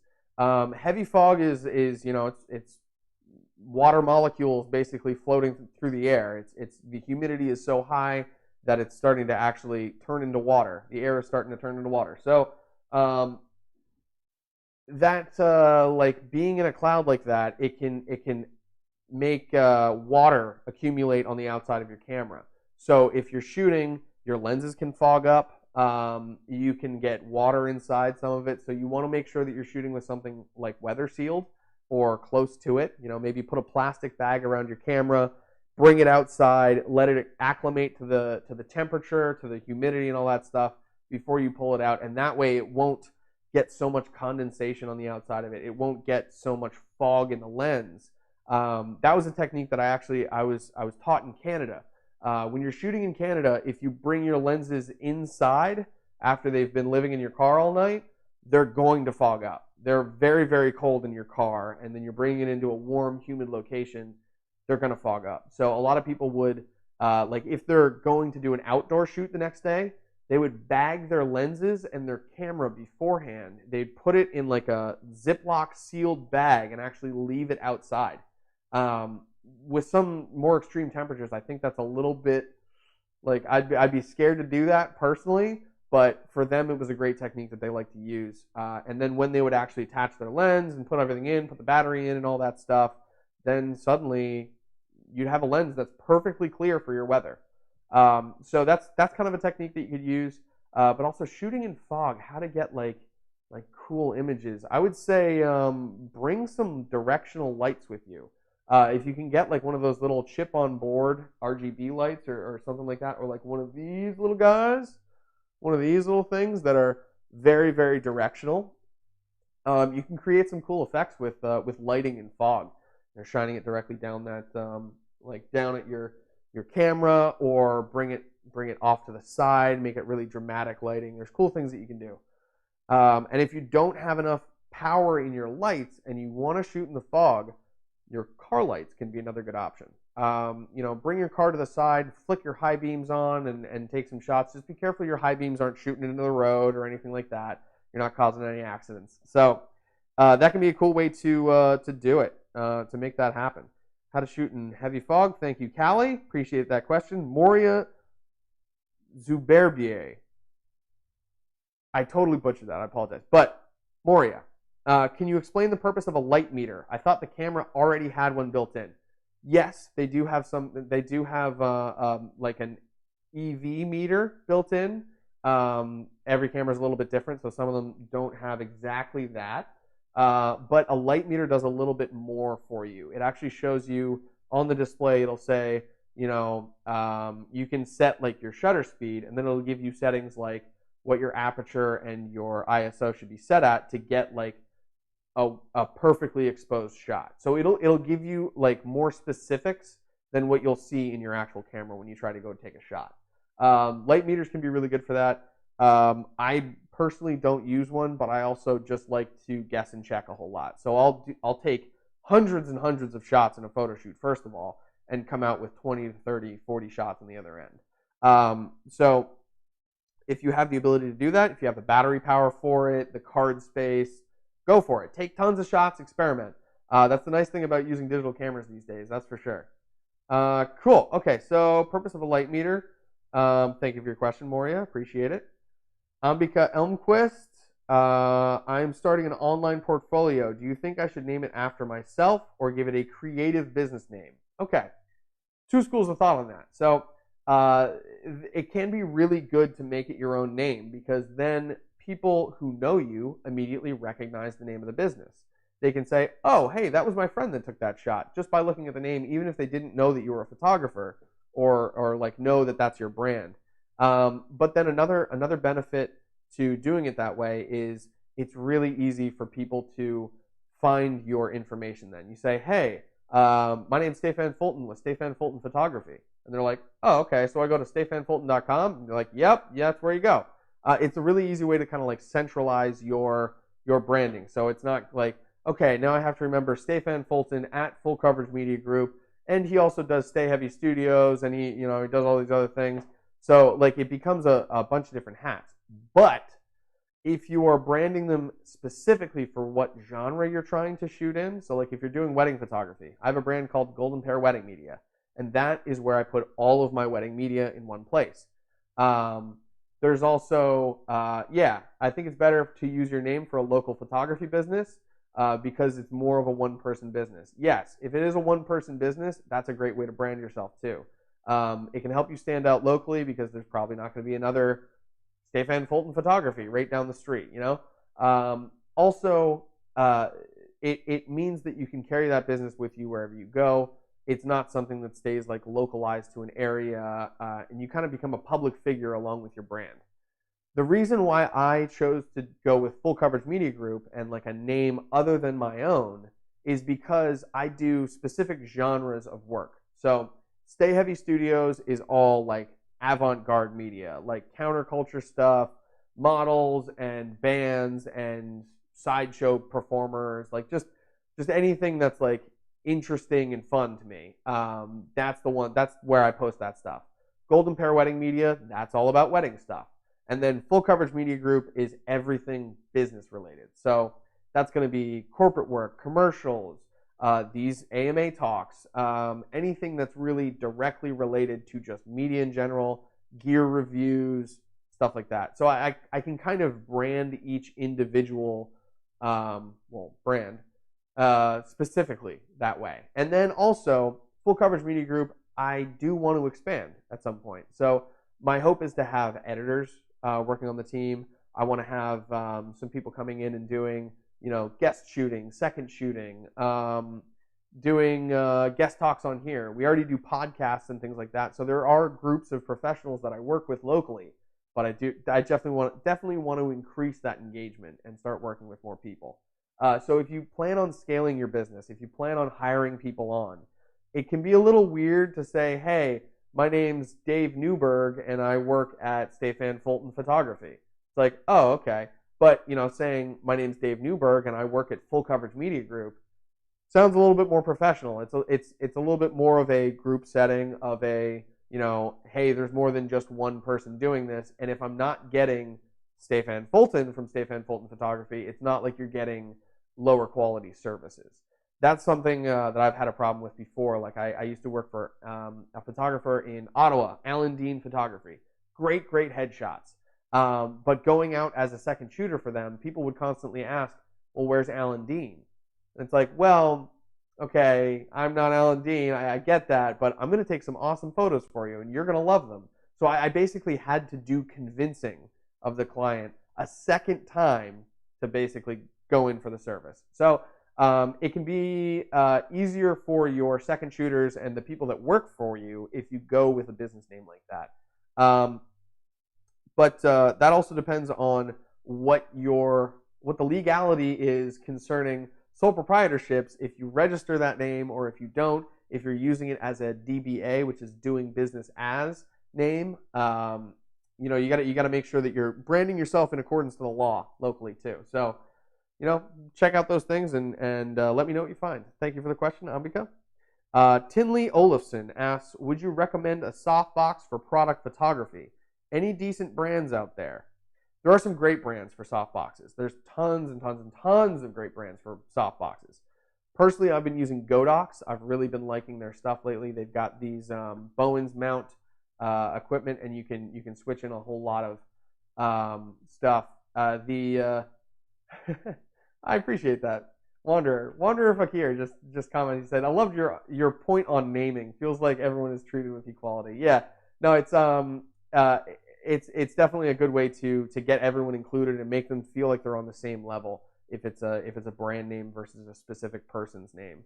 But if you're working, you're doing your own thing, then stick with that brand name. Do it up. Or stick with that individual name. Do it up. It can be a really good way to stand out from people around you and to be recognizable too. Okay. Yeah. So softbox for product photography. Softboxes can be really cool. There's also these little product boxes that you can get where it's basically a box that's completely white on the inside, or you can put a black backdrop or something like that. But it gives you like a little space in which to shoot where you're going to have 360 lighting. Meanwhile, there's some other really cool ways that you can basically achieve that with just a couple lights. It really does depend what you're taking photos of, though. Like, for instance, reflective surfaces. I really like to use harder light on reflective surfaces. Also, I like to use oh, what's the name for that? Negative fill. Hayden Hughes. Wow, I appreciate it, buddy. We went to high school together. That was really cool. Appreciate it, dude. It's good to see you, and it was good chatting with you and playing Rocket League with you the other day. You guys are great. We got to do that again soon, by the way. Okay, so soft boxes can be great, but if you're shooting something like say this, which is very reflective and it's also clear, you're going to have a hard time with the reflections. So what you can do is you can use negative fill, which is basically any sort of black non-reflective surface. So trying to think if I have anything right here to grab, and there's nothing too much that pops into mind except for maybe this. Okay, so something like this. You put negative fill behind your image, it's going to stand out a little bit more. But then you can also use it to block and shape your reflections. So you see how the reflections are changing there as I take out that backlight. That's my hair light right up there. As we move this in front, we can control our reflections and therefore the contour of the image of the item that we're taking an image of. You can also do that with white, which is I think it's positive fill. I don't think they call it positive fill. Negative, I think it's just fill. Basically, you use a white surface to reflect more light. So we have this big light up here. This might work to reflect some of that onto our subject here. So you can kind of see how the reflections are changing on the handle. Doing things like that, it will add different contours to your reflective or clear surfaces. You can see how that's changing as you can see things behind it, and it goes through the curvature of the handle.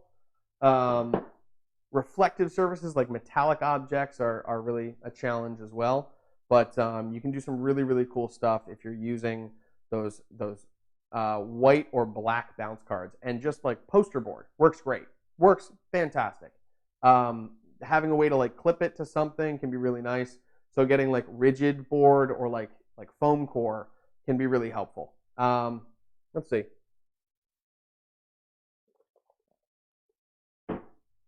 Okay, we got more questions. Let's see if we can buzz through a bunch of these. That was Tinley Olufsen. Any decent brands out there? Godox has been my favorite. Westcott makes some really nice soft boxes. I've had their 500 watt incandescent kit before, and it worked fantastic. Beautiful, beautiful lighting. It's just very hot if it's incandescent lights, so definitely be aware of that. But you can get some LED light soft boxes. You can get Bowens mount equipment for anything that's cob, like chip on board lights. So there's definitely options out there. I would check out Godox though. They've been really, really nice to me. Okay, Gladys Wolber asks, how to take panoramic shots for my photos. There's a couple ways to do it. Some cameras have a built-in panorama mode where you can take a photo and then you slowly pan the camera left and right. A lot of our cell phones do that nowadays. But then there's also the option of stitching your photos together. So in Photoshop, there's going to be a way to automate a panorama. Basically what you'll do is you'll set your camera on a tripod. You'll take your first photo, you'll move a little bit, take another photo, move a little bit. You're just going to be panning a tiny little bit as you go through here. That way you get images that are overlapping each other, because the curvature and the distortion of your lens is going to have an effect on the final panorama, and you want to get rid of as much of that distortion as possible. So basically you're using this center section of your image for like 50 images across, and that's going to get your best results. So if you take a bunch of pretty close together images and then you pump them all into Photoshop and use that automate function, it'll crank out a stitched image that'll remove the vignetting, it'll remove your camera your lens distortion, and it'll help remove those aberrations and stuff that you get on the edge and stick to the very center of those images. And it'll stitch it together for you, which is really cool. It can take a while, but it can be really, really awesome effect. You can also take images that are like hyper resolution images, basically, in the same sort of way.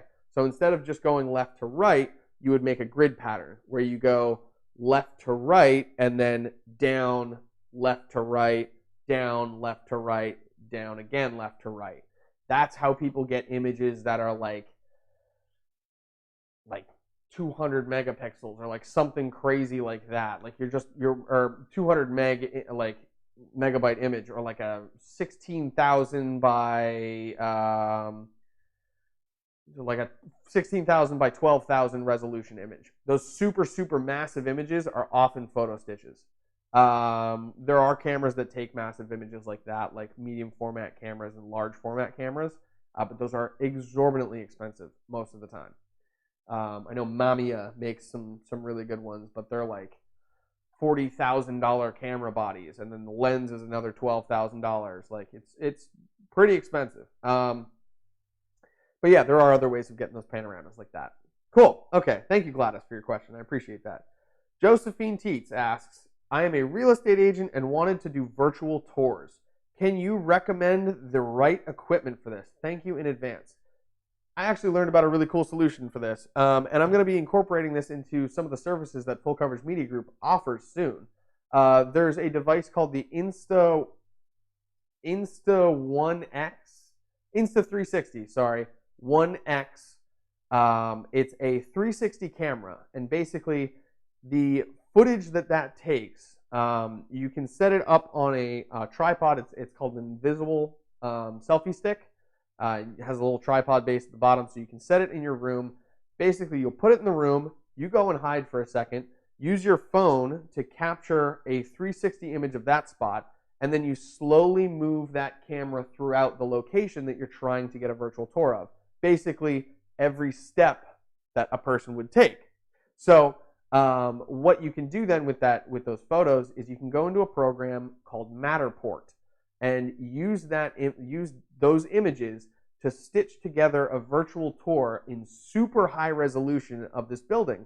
So people can not only like take a step and be like, okay, this is really cool, but they can look completely around and any direction and really see the details that they want to see in that place. So that's something that I'm going to be doing for hopefully some local businesses. But I'm going to be testing it out, and I'm going to be using that 360 footage for other stuff too. You can use those 360 cameras to get reflective and lighting reference for CGI and weird things like that. So who knows? We might be experimenting with one of those in our next series, which is going to be 10 episodes all about videography. This one might end up being 11 or 12 episodes. Who knows? But yeah, we've got a bunch of topics that we're hitting from least complex to most complex. So today we're right in the middle of we're on episode 4 out of 10, 11 episodes of how to be a better photographer. And we're answering all kinds of questions about this. So feel free to ask more questions in the chat. I'm going to bust through a couple more of these. It's already almost 2 o'clock. Wow. We got a lot of questions today. But I appreciate these. These are really great to chat through. Josephine, thank you for your question. Diva Wensler asks, I'm considering buying a full frame camera. Can you offer some advice between 6D and 5D Mark II? I don't have a lot of experience with Canon. I personally shoot Nikon and I shoot Sony. I actually traded from Nikon to go into Sony cameras a couple years ago, and I've been loving them ever since. I use crop sensor cameras too. I think that they're a great middle range between price. All of the lenses are more affordable. All of the accessories are more affordable because they're smaller. They take up less weight, all kinds of things like that. The batteries are less expensive. The list goes on. It's just in the right price range for me. But if you need that full frame look, that beautiful bokeh in the background, the 50 millimeter 1.8, and you get massive bokeh in the back, then go for it. Yeah, totally go for a full frame. It's a really, really beautiful look. But I can't really give you advice between cameras like that. In my experience, go with the newer one. Just because the advancements in sensors and in noise reduction, like the software inside of it, the ability to plug things in and use new hardware with it, using Bluetooth, using Wi-Fi, having those minor updates can be a major step forward.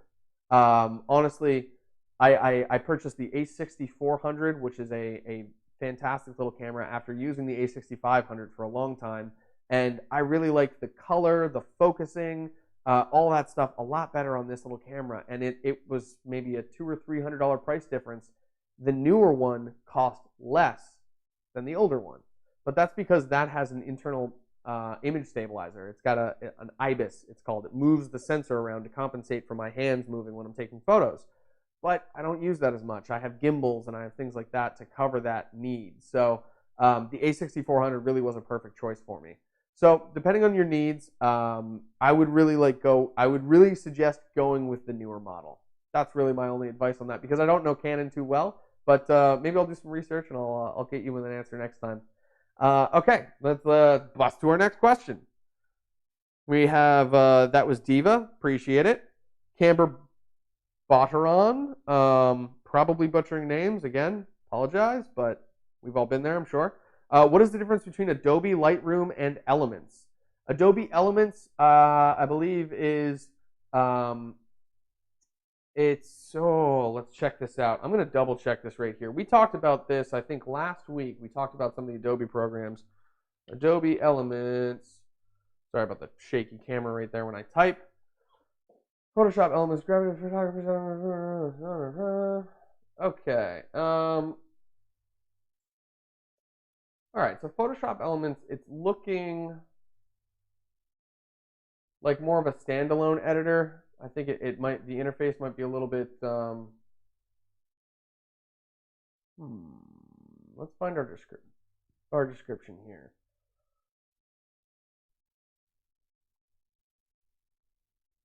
Okay. So it looks like the Adobe Photoshop Elements 2020.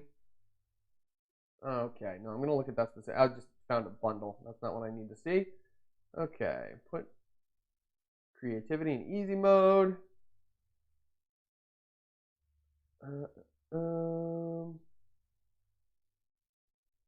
Here we go. Okay, now I can look at a description of Elements just by itself. Easy photo editing software that has it all. You can buy it for $100. You can upgrade to it for $80. Interesting. So you can get Premiere Elements and Photoshop Elements for $150, which is kind of cool. That gives you a photo and video editing suite all in one. But it looks like, yeah, Photoshop Elements is specifically for like non-subscription. So you're not going to get the most recently updated effects and software and processes and all that stuff. But it looks like it probably gets, knowing Adobe, it probably gets updated fairly often. You can recognize faces in it. That's pretty cool. You can share things directly from it. You can post to your portfolios and websites like that. Cool. Okay, so yeah, it looks like it's got some simplified versions of photo editing stuff. It's saying like select your subject with one click. In Photoshop, you would have to do a little bit more to get your selection dialed in like that, but I think it might be a little bit more perfect then. If you really go through and learn Photoshop, there's tons and tons and tons of power in that program. You can actually do video editing directly in Photoshop as well. I don't think Elements has that ability, but it's pretty cool. So like if you're doing things like you're going to order photo prints, or you're going to replace your background, and you just want it to be like real quick, this is going to be the program for you. I think Elements is going to be a slightly more streamlined, more efficient version, but it's not going to have the capability that Photoshop really has, where Photoshop is like photo compositing and digital painting and doing some crazy stuff like that. So it's going to be Elements is is a little bit less robust, but it's going to be easier to do things, I think. Would definitely check it out. Yeah, worth trying out for sure. Let's see here. We have another. Oh, we got one last question here. This is my favorite question to get too. I love it so much. Lane Jeremy asks, "What is the best camera for beginners?" My opinion, you can find in actually the first episode of How to Be a Better Photographer. I know it sounds like such a platitude, but really the best camera for beginners is the one that you have. So whether that's the camera on your cell phone, whether it's a camera Game Boy cartridge, or it's a really expensive camera, just use what you have. Get comfortable trying to use manual settings and see what they learn. Yeah, Ashley just mentioned. Sorry, I'm just going back to Elements for a second here. My sister uses Elements for family photo shoots. She loves it. It does have a lot of the same tools as Photoshop. It just depends how crazy you want to get with editing your photos. That's a really good point. Okay, so here we are. Back to the best camera for beginners. Best camera for beginners is the one that you have access to. If you don't have to spend money using it, that's the best. I wouldn't necessarily like jump right in and buy even like an old SLR film camera, because buying film is going to get expensive. If you can buy an inexpensive digital camera that's going to be a little bit better for you, you can actually take a couple photos, look at how they go, and then adjust right away. Being able to adjust immediately, I think, is more important than actually learning like a film SLR off the bat. It can be a lot of learning curve and a lot of wait time between when you take your photos and when you get the photos to actually review. So having the ability to review your images is really important when you're just learning. A lot of people call it chimping, but if you're just getting into it, if you're starting out as a photographer, don't be afraid to do that stuff just because people, make fun of it a little bit. Chimping, by the way, is taking a photo, or like you put the camera up to your eye, you take a photo, and then you go. You take a photo, and you go like that.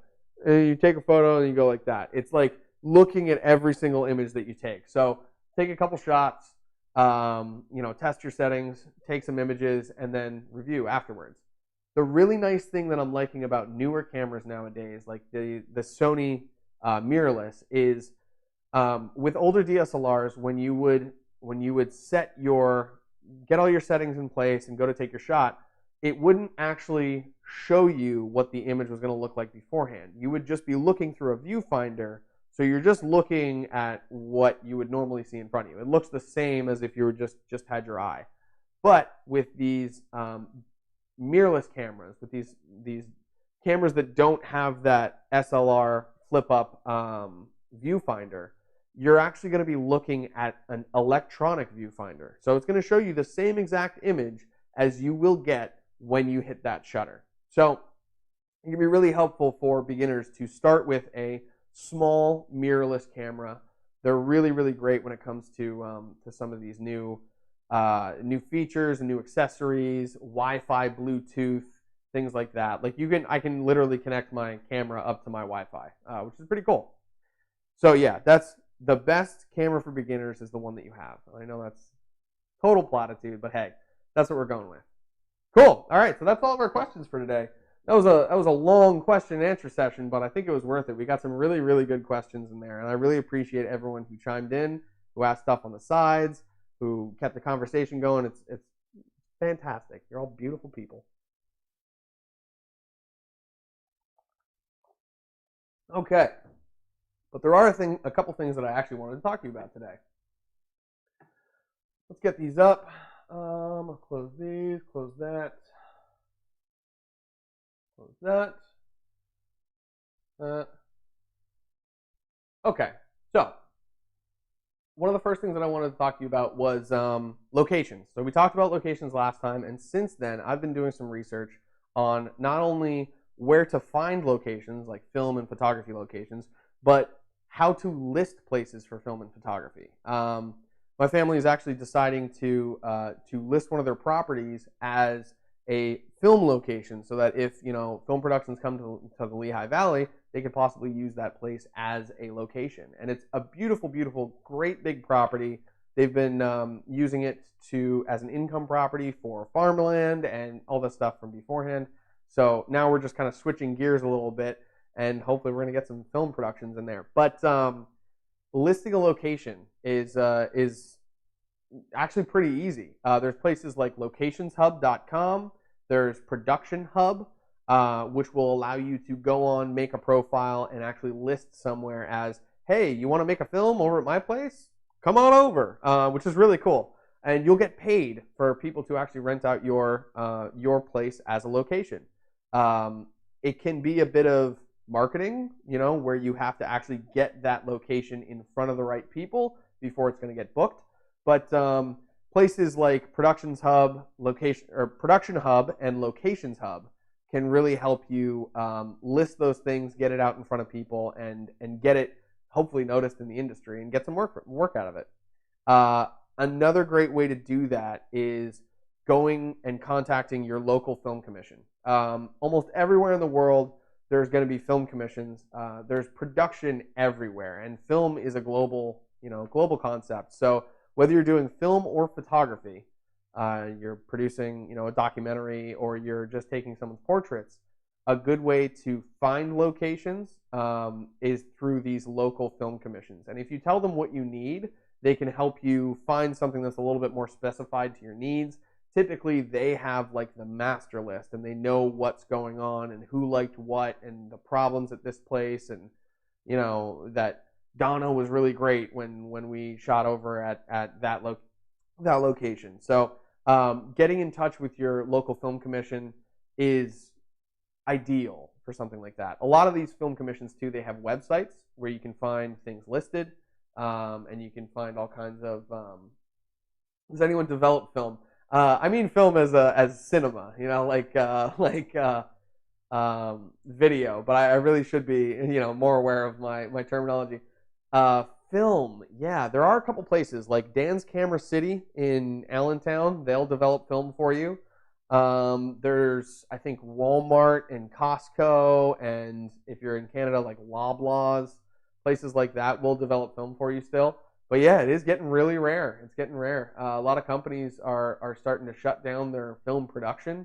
I remember Kodak ended a line in the past couple of years, and people were beside themselves. So if you're doing film stuff, get it in early, and hopefully there's a way soon to start adding digital backs to these film cameras, because there's some beautiful film cameras that just have a feel to them. And I know people who just would stop taking photos if they couldn't use those cameras anymore. So it'd be a shame to lose those people, their expertise, those cameras, and all that stuff. I hope that they have a way to generalize for a changing market, and for changing resources too, because film takes a lot of resources to create. Cool. All right. So that's locations. That's kind of all I wanted to hit on. We're talking about the same 3 points as we did in our last video. Last video is going to have some different information. Thank you, Brendan Rodriguez. Hey, we went to high school too. That's awesome. It's good to see you, buddy. Thank you for tuning in.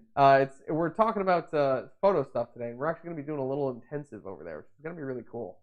I'm going to have to adjust my lighting and whatnot, but guessing film stock is hard to find.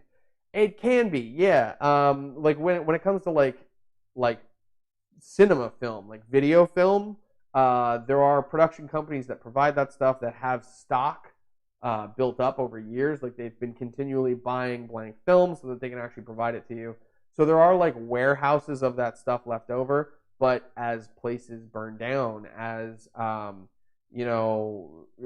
like batches of film stock will get ruined by accident, by like water or mold or things like that. It's susceptible to the elements. So it's getting harder and harder, literally, to find good film and to find lots of it and to find enough for your movie. So that's why a lot of filmmakers are switching to digital. Like a lot of Hollywood and a lot of big movies like that, they still stick with that film stuff, but individual producers are tending to switch over to Red, ARRI, Phantom, big companies like that make these massive cameras that can handle things like that, but aren't film anymore. Bit of a shame, but sign of the changing times. Okay, so the next thing that I really want to talk about was lighting, and we're going to do a little bit of an intensive over here. We're gonna show off some cool different lighting styles.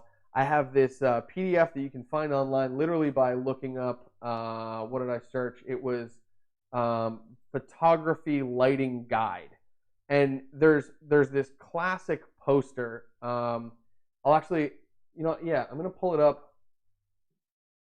on Streamlabs so you can see here. Let's go in here. Let's grab my phone. And then we're going to switch over to that. Okay, reconnected. We're going to go to our in-game shot, this is the shot that I use for when I'm playing video games. Yeah, so this is the classic lighting guide, and there's some really cool methods of lighting on here. Rembrandt, which I told you guys about before. It's when you have that little corner or triangle on your cheek. You can see it right here. Rembrandt with a softbox is much softer on that edge. Rembrandt through a brolly is an umbrella, so it gives you a slightly different kind of bounce effect because you're having a rounded, curved front of that thing. And then Rembrandt through a honeycomb is the next one, which is much more directional light. Honeycombs are used to focus light in a direction. It's basically just a series of long, thin tubes, different length that give you, it compresses the degree of the angle, the beam angle of your light. But when you also concentrate your light like that, you're actually shoving more light into one spot. So especially if it's a focusing light, like a Fresnel, some people call them Fresnels. It's Fresnel. It's Fresnel. Those lens lights have like a lens on the front. You can actually focus the lens, so you're taking light from here and you're focusing it to there, as opposed to just cutting off everything else that's not going in that direction. So that can be a good way to increase the power of your lights too. Using a lens like that is a pretty good option. Okay, so we got Rembrandt with silver brolly. That's just different versions of the same thing. Rembrandt short. Our next real lighting type is split lighting. So split lighting is going to go right down the center, and you can do that a couple of different ways. You can do split lighting. You can obviously add a fill and just use that fill to kind of add in some light on the other side. None of these are law, by the way. Like, you don't have to use a 20-inch softbox for this thing. You can use whatever softbox you have and just make it look good. But here, let's see. We also have split short. So that means the short side of your image is lit up. So it's a split down the center of the person's face still, but they're turned at a 45-degree angle to your camera. So you're only seeing this real end lit up. Broad is going to be the other side.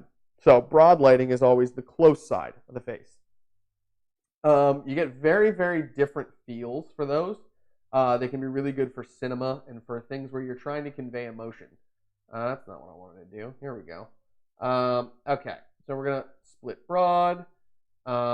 Key lighting is when you're lighting from the front at about a 45-degree angle or less. So you can go kind of in between this range. And once you're direct on, it's going to be something a little bit different. But this is a very, very common method of lighting, and it's kind of what I'm doing right now. Basically, I'm doing this one. Where is it? Let's go down. Oh, okay, they aren't showing it yet. But later on, you'll see the lighting style that I currently have. We're going to test these out over there, and you're going to see the differences between them, the sort of emotions that they give. But loop lighting is going to be over to the side, and I believe it's way up. So the light is going to be way higher above the subject as opposed to more at eye level. Loop lighting gives you this sort of, the dark side of your face is going to be just like a little bit of a curve. So you're going to have that other side filled and all that stuff. You just say this is the bright side of your face, but you'll just have like a little line of shadow along the other side. Apologize if I just shoved my finger into your ear. Butterfly lighting is a little bit different. That's going to be directly in front and up top. So it gives you that butterfly under, well, the butterfly is actually under the nose. So you can kind of see right here in the shadows, here, let's see if we can zoom in even more. So right here in the shadows, right there, you're seeing a butterfly shape under her nose. You see that? And it looks like the wings of a butterfly. Beautiful. So that's an easy way to tell that type of lighting.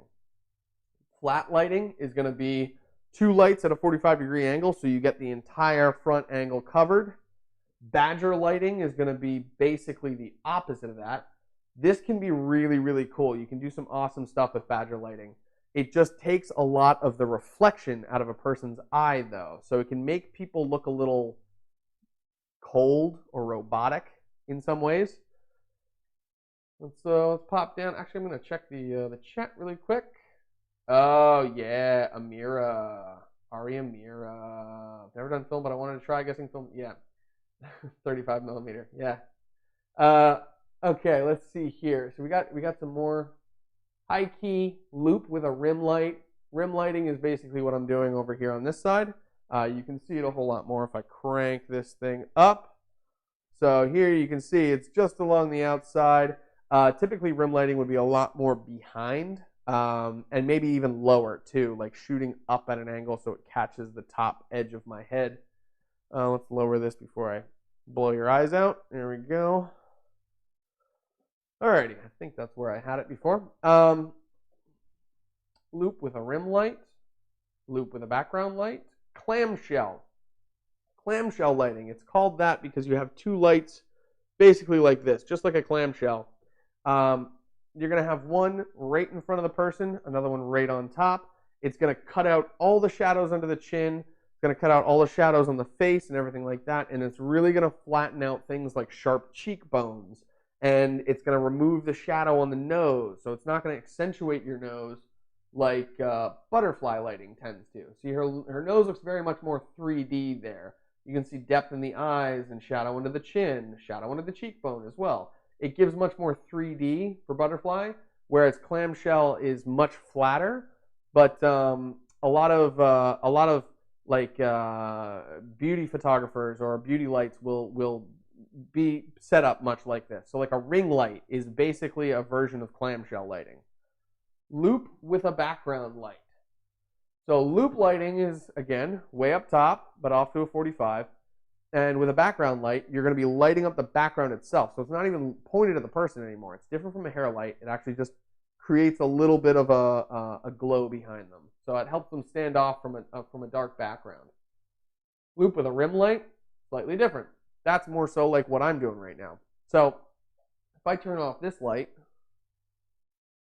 you will see that this, nope, that's opposite. Okay, this side of my head, it's harder to see because I don't really have a defined jawline.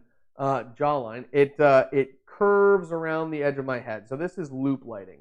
It's close, up, and 45 degrees. Doesn't necessarily have to be close. It really depends on the directionality and how powerful your light is.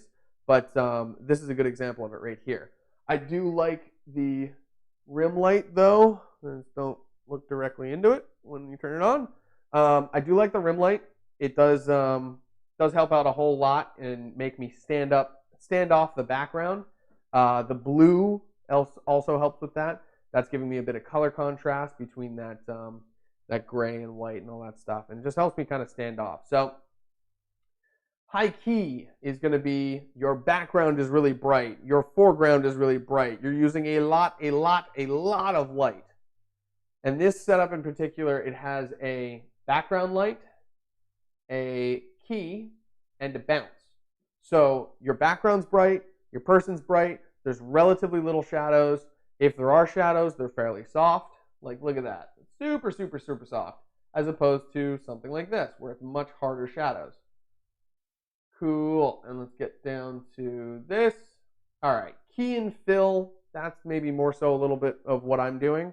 Where you have a key light and then you have a fill light, which is either further behind if it's the same size, or a smaller, less powerful light. They're both at about a 45-degree angle to you. Key, fill, and hair light. This is just the same setup with a little hair light on the background.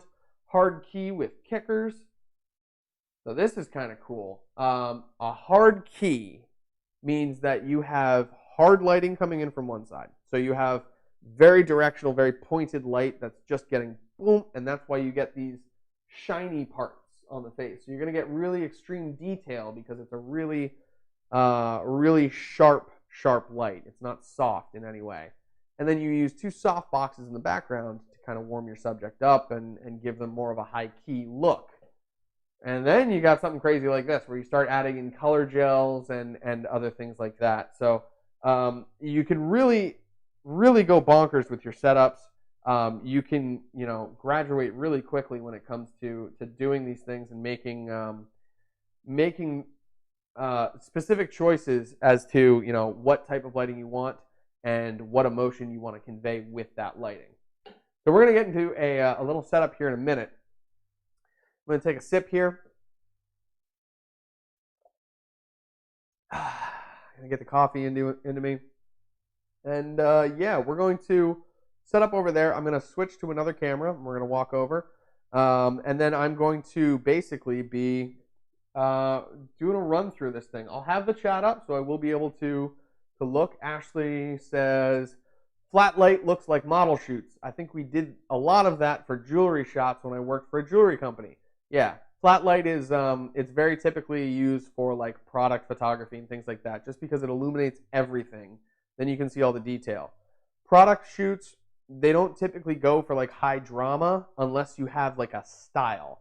So if you're shooting products for Instagram, that's a great time to use drama and use some shadows in your images and do some more dramatic things. But meanwhile, if you're shooting for like magazines or for even just for a catalog where people are going to see individual items or listings online, you might want a higher key setup. So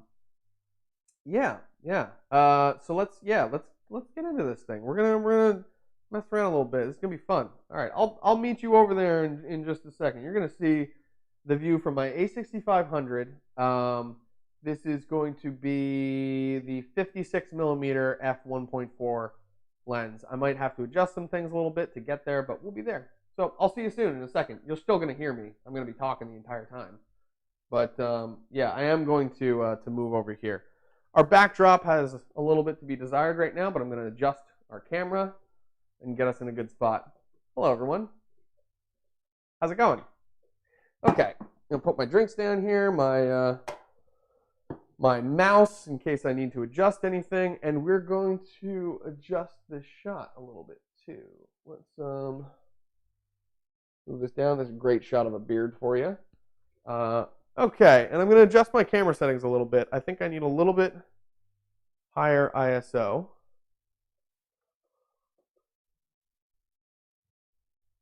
Swap out here.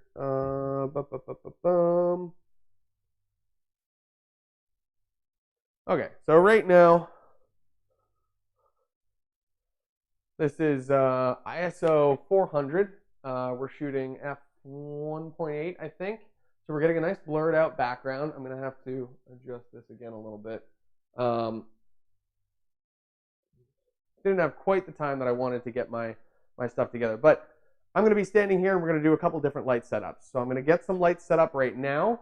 I like the illustration. What site is this? Yeah, that's honestly, this is just like a classic lighting guide that you can find anywhere online.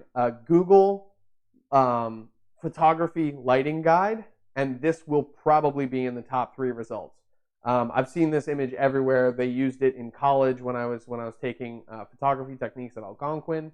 I think I had a printed out version of this thing. You can buy it and stick it on your wall, all kinds of stuff. But right now I'm going to get some lighting up because right now I'm very, very dark. I have no lights right over here. I just wanted to use a controlled area, which doesn't have a lot of light, to do these examples. All right, so the lights that I'm going to use today are LED panels.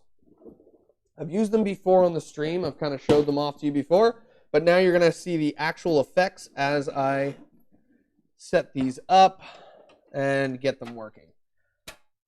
All right, so we have one already set up over there in that corner of the room. I'm going to get this one going over here using Neewer light stands. They've served me real well in the past, so we might as well keep using them. Okay, here we go.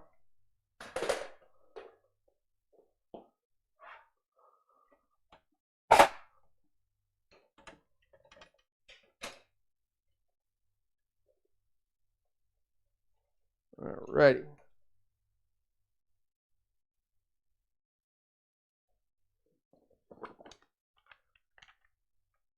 This. Also, as I'm doing this setup, feel free to ask me anything. This is I like to do a pervasive AMA, so you can always ask me anything whenever I'm doing these live streams, whether I'm playing video games or setting up my studio or doing actual photography gigs or work. I'm always happy to chat about this stuff. That's one of my nerdly pleasures is talking gear. So feel free to ask me any questions in the chats, and I will get to them as soon as I see them. It might be a little warm in here today. I might have to turn down the old, actually take off my sweater. Cool. Okay, so we're going to get this light up, and we're going to start softboxing. These LED panels are as close as I can get really to a softbox right now. So I'm going to use what I can. Okay, so we're going to go daylight, angle this a bit more. So we have our first light over here. This is very, very blue. I got to adjust my white balance settings apparently. Let's do that quick. All right. Let's see what our white balance is currently set to. Indoor. All right, incandescent is what we were shooting with. We're going to go to outdoor, daylight right here. Okay. So you can see how much that just changed the color temperature of the entire room. I don't really have much of anything on in terms of light, so I'm going to bring my ISO back down because that's giving me some weird colors right now. You can see it's all a little bit like orangey and red. So we're going to adjust that a little bit, and then I'm going to adjust these lights, and we're going to compensate. So here we go. So there's our light balance. We're going to turn down whoop, that's the other direction. Turn down our ISO as much as possible. We're going to go to ISO 100, which, as you can see, gives us better color rendition. It's not quite as saturated red. I think that might be the actual settings, the filter settings that I have on Streamlabs right now. But it's definitely, as you can see, it's less saturated than it was before because my ISO is lower. Let's check our, all right, 1/60th of a second. That's about right. And f1.6. So we're almost wide open on the aperture of this lens.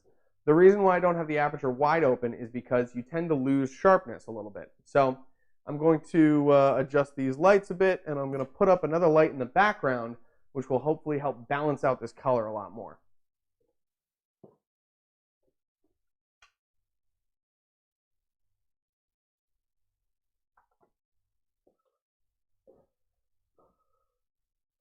All right, so I just added some blue into the back.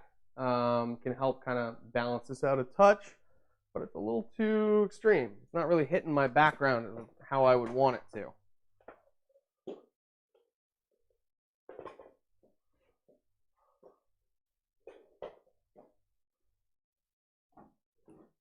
Do that. All right, so now you can see I'm starting to stand up off the background, and my skin tone is starting to get a lot better. So we can do things like, let's raise, oh, it's too bright. We can leave that about there. That's going to be our fill light. And then we're going to set up one more of these same panels so that they'll match color at a 45-degree angle right in front of me. When it comes to making video and photo light setups, this is basically the method that I use every single time. I always try and start with the darkest room possible. Control as much light as you can. Cut out your windows, close shades, all that stuff, and see how much you can control your light. If there's light that you cannot compensate for or control in any way, then you might have to, I'll just put this on upside down. Then you might have to work with that light. So finding out what lights are impossible to turn off is kind of nice first, because it gives you a baseline of like, okay, well, I can do X, Y, and Z, but I have to have this light in. This is one that I cannot move. You know, if I'm going to use this location, that's just the way it's going to be. But once you've figured out which lights you can and can't adjust, then you start building. And there's a real art to building a lighting setup. You know, you slowly add in lights here and there. You see the effect, how it changes your images. Here we go. Pop this light up. This one's much further away, so I'm going to raise the intensity a little bit. Is this the FS5? No, this is the Sony a6500. I could pop up the FS5, but I wanted to use a photo camera. This is the camera that I typically use for photography. And the lens on this is the Sigma 56mm f1.4. So I can show you what an f1.4 looks like. It's still going to be very, here we go. It's still going to be very sharp, relatively. Yeah, f1.4. So it just adds a little bit of extra light, but we're going to get very, very sharp and very shallow depth of field. You can already see that my shoulders are falling out of view, and as I get closer, it gets even more extreme. So I can get close enough where my nose is in focus, but my eyes are starting to blur. This has a really close focusing distance. I'm about 2-3 feet. No, 2, like 1.5. This is about 2 feet distance, so real close, right? Got a great focusing distance. At 1.4, it takes a little bit longer to focus, so 1.6 or 1.8 can be a little bit tighter for your focus there. And it also does give you a bit of view. Yeah, so the warmth, I'm noticing it's different on my monitor than it is on the actual stream. So I think that's the filter that I have on here. I'm going to pull that off for a second. You can see exactly what's coming through my camera. All right, so take off my color correction here, and you'll see the difference. So, yeah, that's much better. All right, so that's much more purple of a light in the background than it is blue, you can see. But now my balance is a lot better. Hey, it's Ashley. Hi. I was bringing you a little something together when you're ready. Ashley brought me food. She's fantastic. So not only is Ashley an amazing web designer and graphic designer and all that stuff, but she's a really cool person. Okay, so what's that? Oh, I've got a big thing still. Thank you. I should probably drink some though. Love you too. Water. It's good for you. Okay, so I'm going to pop the chat back. Open that minimize when I did it. Okay, there we go. So this should be a lot less intense. I can even turn off the background light to sort of show you that it's much more accurate to skin tone.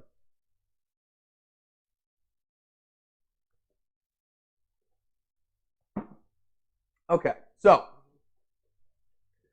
let's put this a little bit further in front.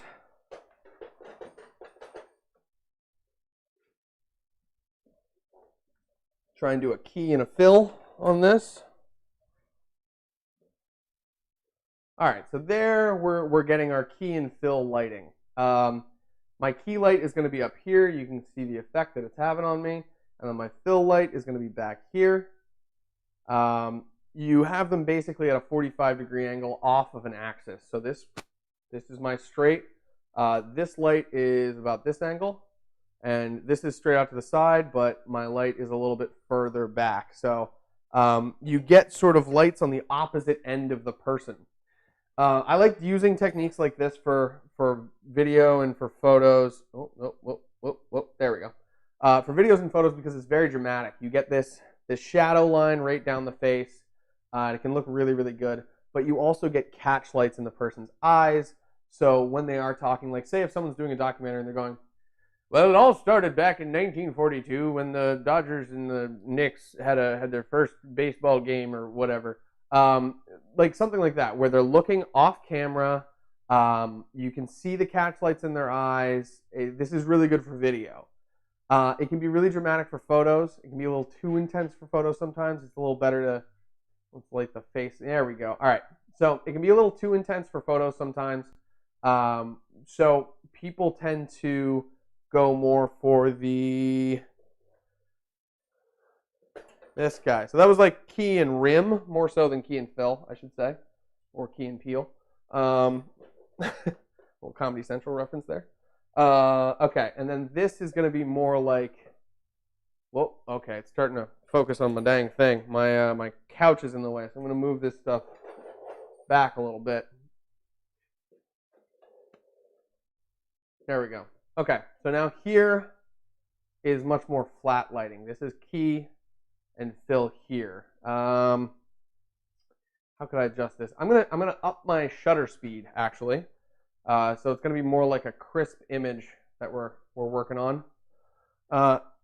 So you're gonna notice the video is gonna look much more choppy. If I move my hands, it looks more like an action movie. It could do wah, wah, martial arts stuff in here, and it would look just fine.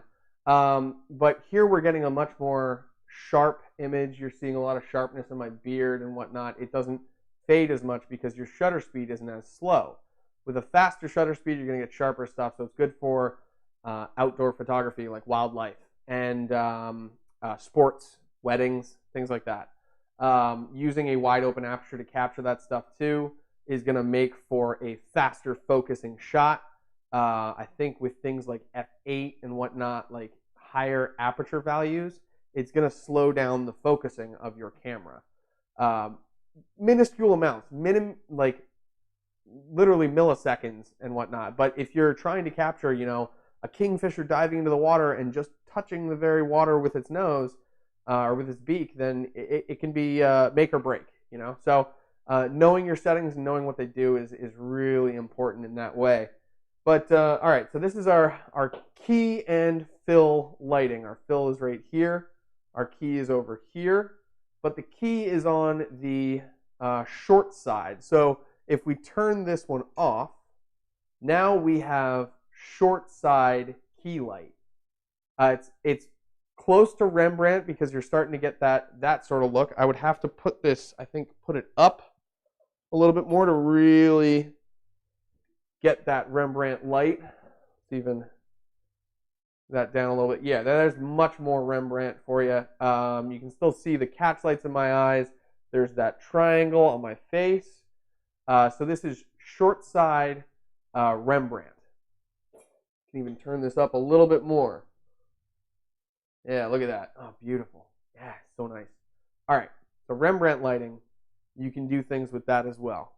So let's put this back into a rim light type situation. Move that one over. Move that back.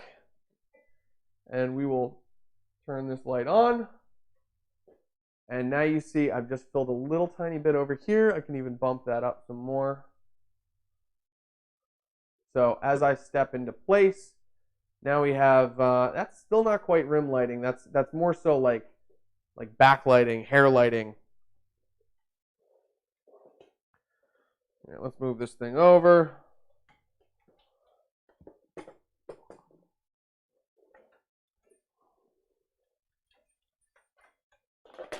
There we go. Tangled up in my other light here.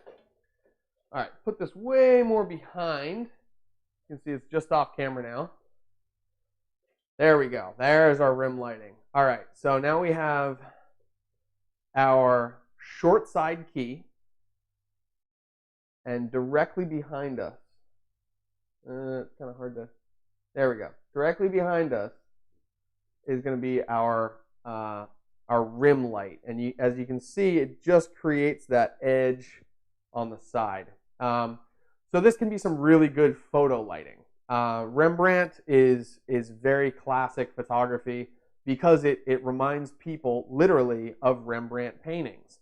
If you look at a lot of Rembrandt's work, there's a ton of this little triangle of light, and a lot of people think that that's because painters back in the day used to have to not only use daylight to light their canvas, but also light their subject. So if they were indoors for any reason and they were painting, the subject would sort of be like seated in front of them, obviously.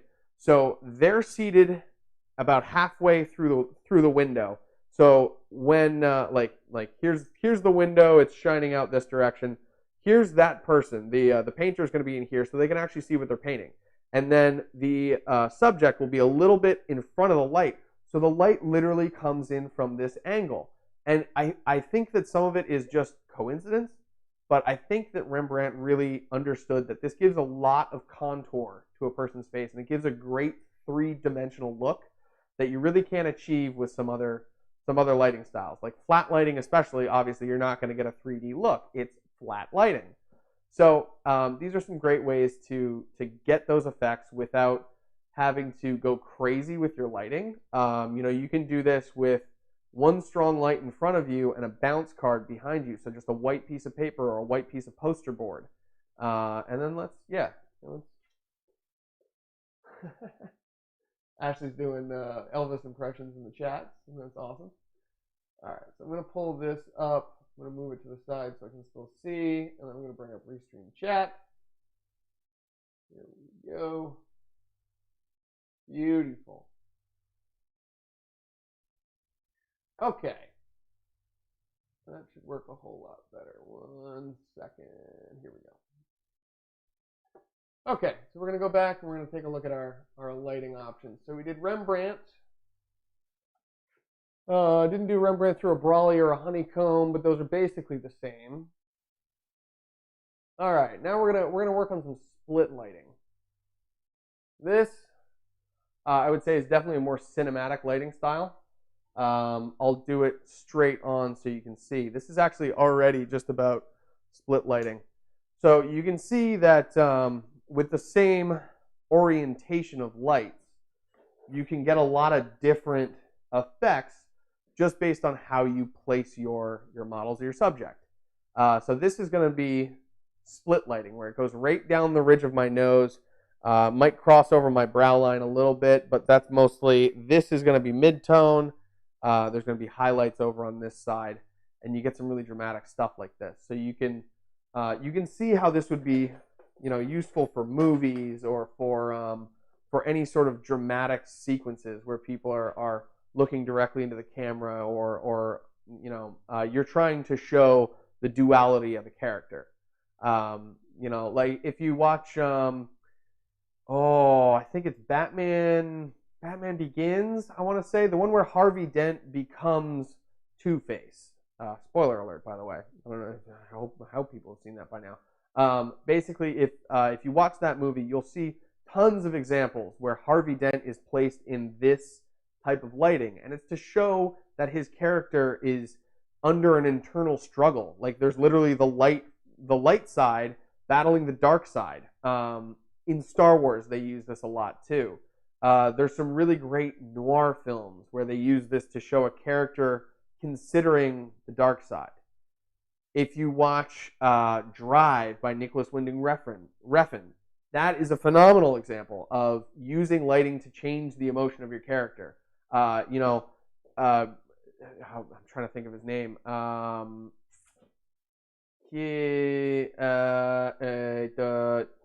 Anyway, the actor who's in there, he's lit at first almost completely from the front. So you're getting lighting like this on your actor. And it's like, hey, blah, blah, blah, blah, blah, how's it going? And then it slowly makes its way behind him until in some of the last scenes, he's being lit almost just like this. And that is to accentuate the darkness overtaking his character. So you can use this to tell a story as well. Does the shape of the face or body influence the kind of lighting setup you should use? That's a phenomenal question. That is so good, and I'm thankful that you asked that, because I completely forgot about talking about that. Absolutely. So you're not going to be able to see it on me too much, but sometimes people have double chins, or they're heavier set faces, and they don't want to show that off in lighting. So if you have lighting that's like at an extreme high angle, you're going to see more shadows in the eyes. The chin, if you actually look at it, like it's really hard to see with mine, but you're going to see a lot more shadow on the chin. So that can be a good way to actually minimize the look of a double chin or give more of a look like a chiseled jawline. So raising your light a little bit for someone who's got a heavier set face can be a great way to compensate for that. Also, for older people who have wrinkles or scars or just like blemishes on their face or anything like that, doing more evenly lit setups, like something like, turn this on without shining it directly in my face. There we go. So something like this, where it's very, very even lighting across their entire face, it's going to be much more complementary. It's going to fill in the shadows that would otherwise show up in wrinkles and in their face. So like if someone has like very heavy brow lines and they're smiling and you can see those brow lines, this is going to be much more complementary than something like this. You can see all the lines much more extremely on my forehead, right? Excellent. Now I can continue to avoid the gym. Let's see. We got some comments in the chat here. I wanna read some of these.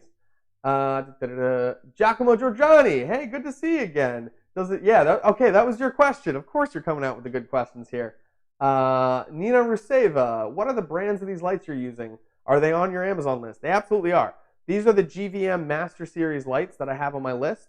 But there are some less expensive versions of these that are still just as good. You can get, I think, 3 of these lights right now for about $300 or $400. I think it's $390, $397 for a 3-light set right now. So it's a really, really great deal. When I first bought these lights, they were $350 each. So I do not regret buying them at all. I should put that in there too. GVM has made some fantastic products, and they have some newer stuff too, like the 800D series of lights. Those are panels just like this. They have batteries that you can put in. They can plug in as well. They're super, super efficient lights. They're very low power for what they actually output, and they're RGB. If I'm not mistaken, they also do RGB colors. So you can get 3 of those lights for very inexpensive, and then you have lights that not only talk to each other that you can control wirelessly, which I could show you right now. Here, I'll bring this one into the background. I'm going to set this one to, let's see. All right, it's on slave mode right now. Put it into group 0. You see how it changes because I have something already set there, and then this one is set to master. So when I changed that light to slave and I grouped it into this light's group, it automatically took on this light's settings. So watch this.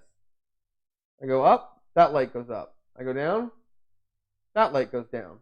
And there's very little lag time. So I changed to more daylight or indoor balance. Then it's gonna pop over and it's gonna do the same exact thing, which is really cool.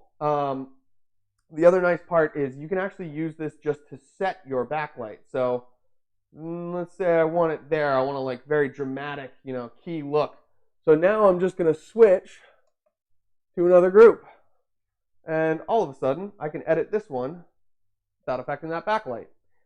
So it's a really nice way with these lights to have, to make easy adjustments on the fly and really quick adjustments, because you only have to adjust one light and then you switch it back to the other thing and you turn it back to whatever you need the settings are. You can set, I think it's up to 11 groups. No, so there's group 0. So you get up to 12 groups of lights, and I think you can put something like 64 lights in each group. So it's awesome. These things are really, really fantastic, and there's great features that I just would not expect to see otherwise. There we go, a little bit more light. All right, so some good extreme backlighting. You can see the difference there. Cool. All right, so let's switch this one off of slave. there's slave, master, and there's rotate mode too. So rotate is just going to be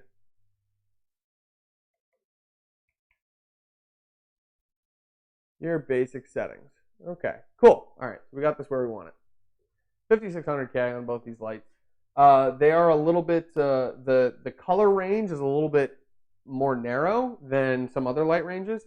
But honestly, I wouldn't be going into like the 7,500 and like 8,500K range.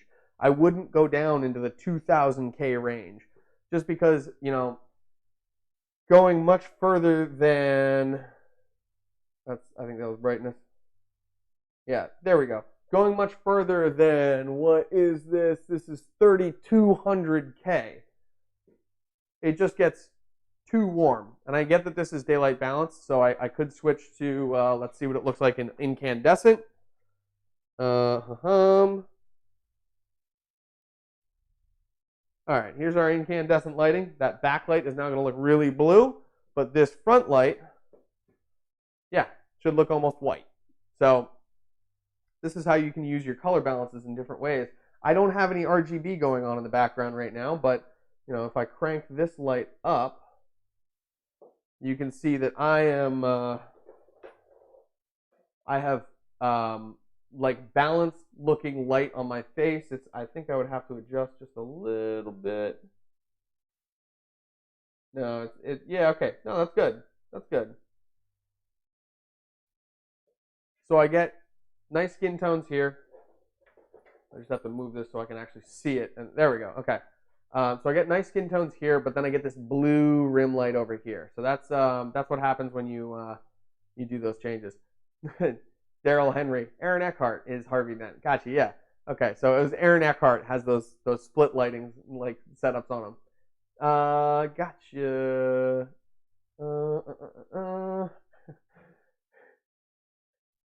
Kalen Smuts. That's funny. Not going to continue to avoid the gym. Awesome. Good. Loving the depth of field on that lens. Yeah, these Sigma lenses, the f1.4 is really, really nice. And like I mentioned before, you can focus real up close. It's crazy. I'm used to about a 0.9 meter distance that is the close focusing distance, but this thing I think is less than half of that. You get down to about 1.5 feet away that you can actually focus on things. So it almost becomes like a macro lens in that sense. Let's switch back to our daylight balance. I like using daylight.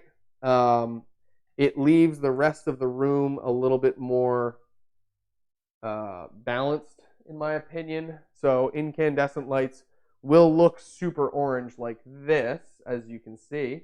But then what I typically use is I'll use incandescent lights in the background. And then, yeah, GVM 3 light kit is for $350. This thing's nuts. Great, and it's the exact same lights that I'm using right now. So yeah, we changed our light balance back to 5600K, and it's going to look much, much better. And it's going to be a much more like gentle skin tone, I find, than using incandescent lights in an incandescent room and trying to add some color in the background. Shooting daylight balance is my favorite personally. I really do almost primarily shoot in daylight balance as opposed to going incandescent. The other night we went incandescent on our stream, and that was only because I wasn't using any video lights. I just couldn't be bothered setting all that stuff up, and I had to walk all the way around the room to be able to do a whole bunch of things. So you know, it was important for me to be able to be mobile and still lit. So incandescent was the best option because we have all incandescent lights in here. Excuse me. Okay, so let's look at some of our other lighting styles. We did split lighting, we did key, we did a couple fills, split with fill, key with a faraway softbox, key, split broad, loop lighting, the loops, brother. Okay, brother, we will show you how to do the loops. There's a bad meme associated with that. Let me make sure that my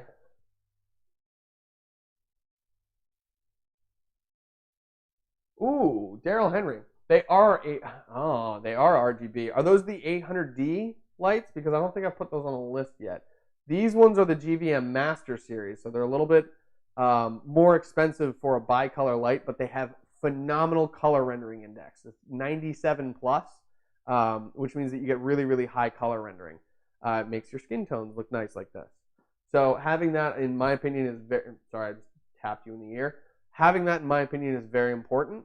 Having a high CRI index is important, but the actual method of rating lights is a little bit fluid. So it's not the most reliable source, but I like to stick by 97 plus and you're good to go. Okay, loop lighting is a little bit different. We're going to turn off this back one.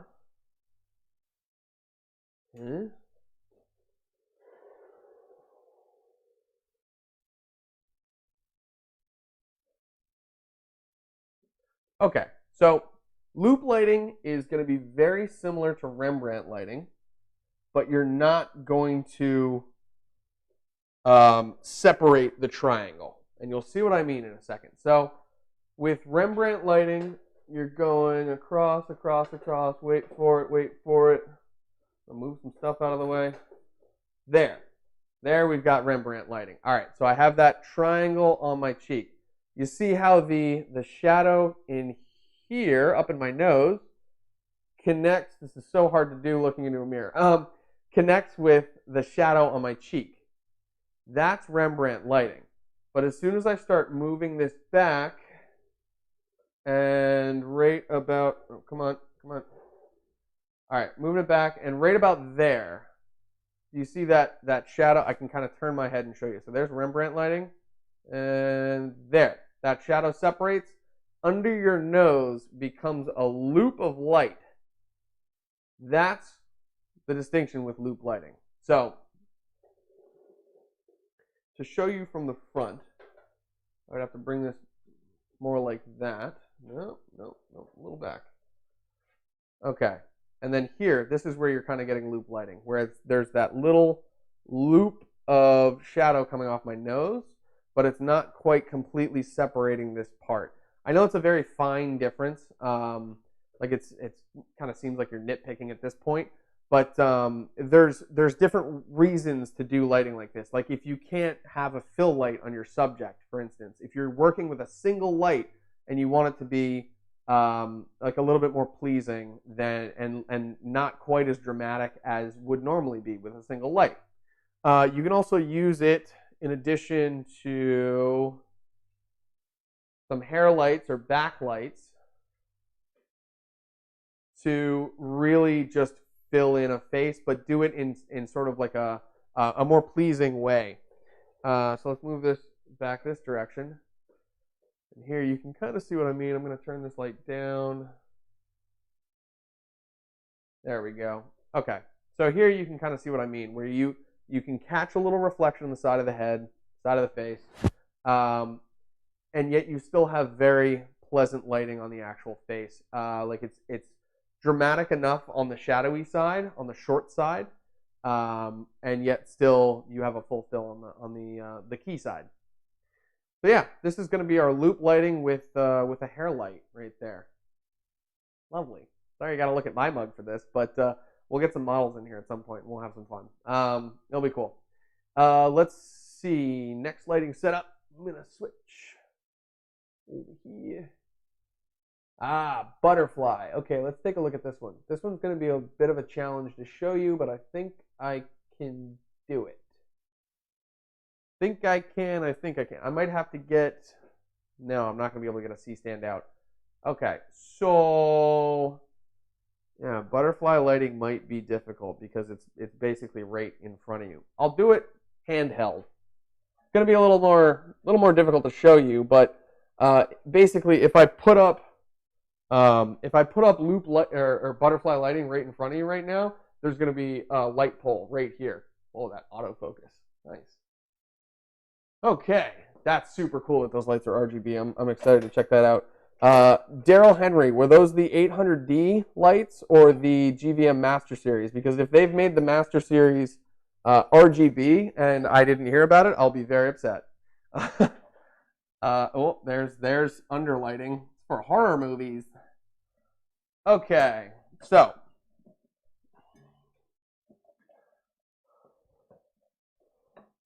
here we go. So this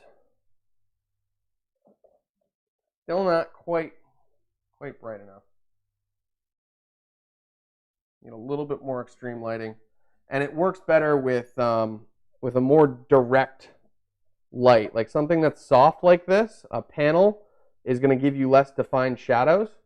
But here, as you can see, as I move the light over my head, those shadows in my eyes become very accentuated. There we go. And then under my nose becomes very accentuated. So this lighting style is called butterfly lighting.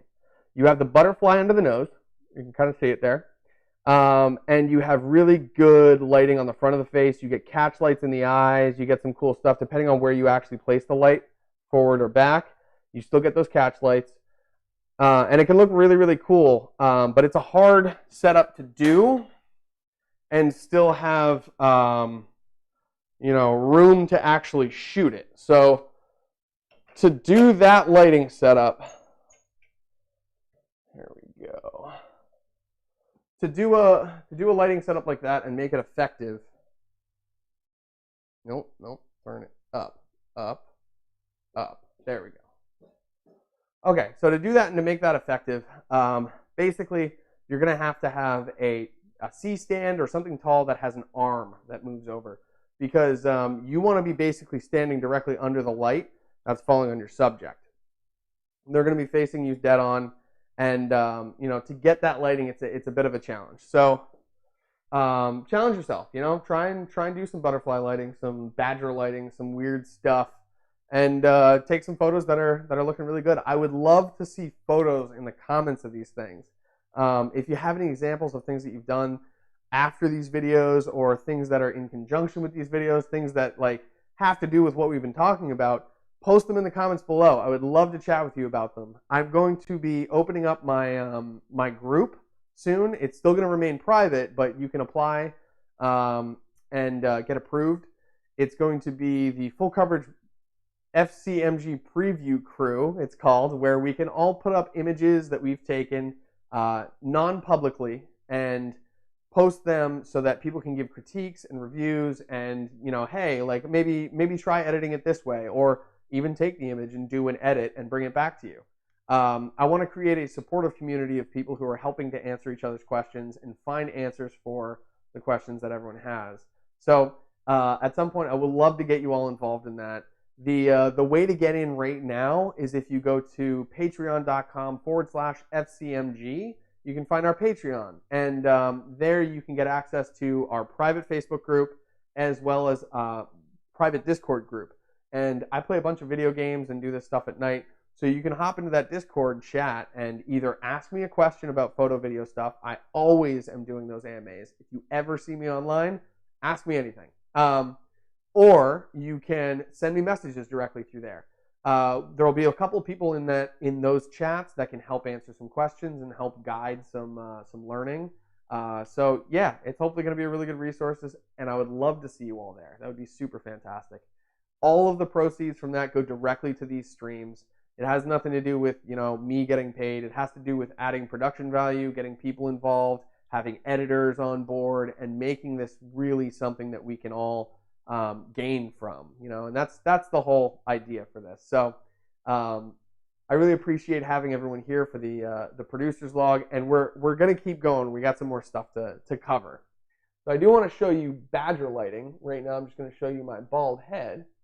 We already did an example of high key lighting, which is bright background, two lights right in front, real bright.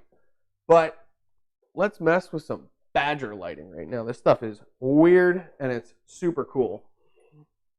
I've used this for music videos on several occasions.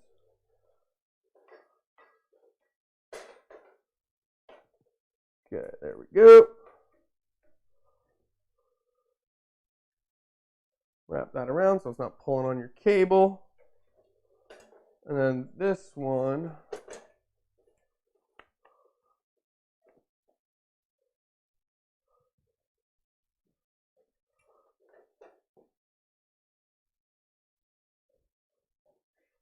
so to do this effectively, you need to have powerful lights. And if you have powerful lights, they're going to give you that real intense glow around the side of the face. And then you can use something, I'm trying to find out, bounce card. I know I have a bunch. I just set up the studio, so I'm like forgetting where some things are that I just kind of thrown. Oh, wait, no, I know where they are. I'll be back in a moment with a bounce card.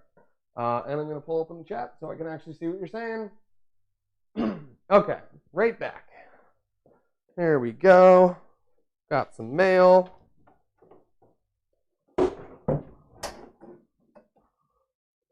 Going into my little studio closet here. I've got these closets now where I can put all kinds of stuff, and it makes it super, super helpful. Being able to just walk into a room, look around, find the thing you need, and then hop back in. Beautiful. Love it. Okay, so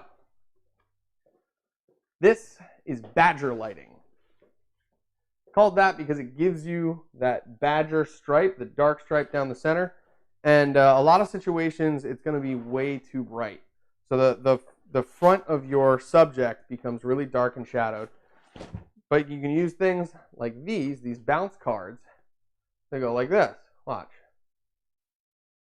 So as I bring that closer up, you can see that adding fill to the front of my face. So you can see it a little bit more as it's kind of hard to get in the right spot. I have you a little bit angled up for this sequence, so it's a little bit hard to show this right now, but you can kind of see it a little bit. Let's brighten these way up. I'll put them all the way up. Okay, that's as bright as they go. We're at our lowest ISO setting, so we're still gonna struggle a bit to do this, but you can see the difference between there and there even is pretty extreme. And that's literally just me bouncing more light back into my own face. You can do this with almost any white, pure white object. So like pieces of paper will work. If you hold them up in front of you, that light will bounce back. You can even see the bounce off of my own hand. Isn't that cool? So yeah, surfaces are reflective, even if they don't look reflective. Like your skin is reflective. The tables are reflective.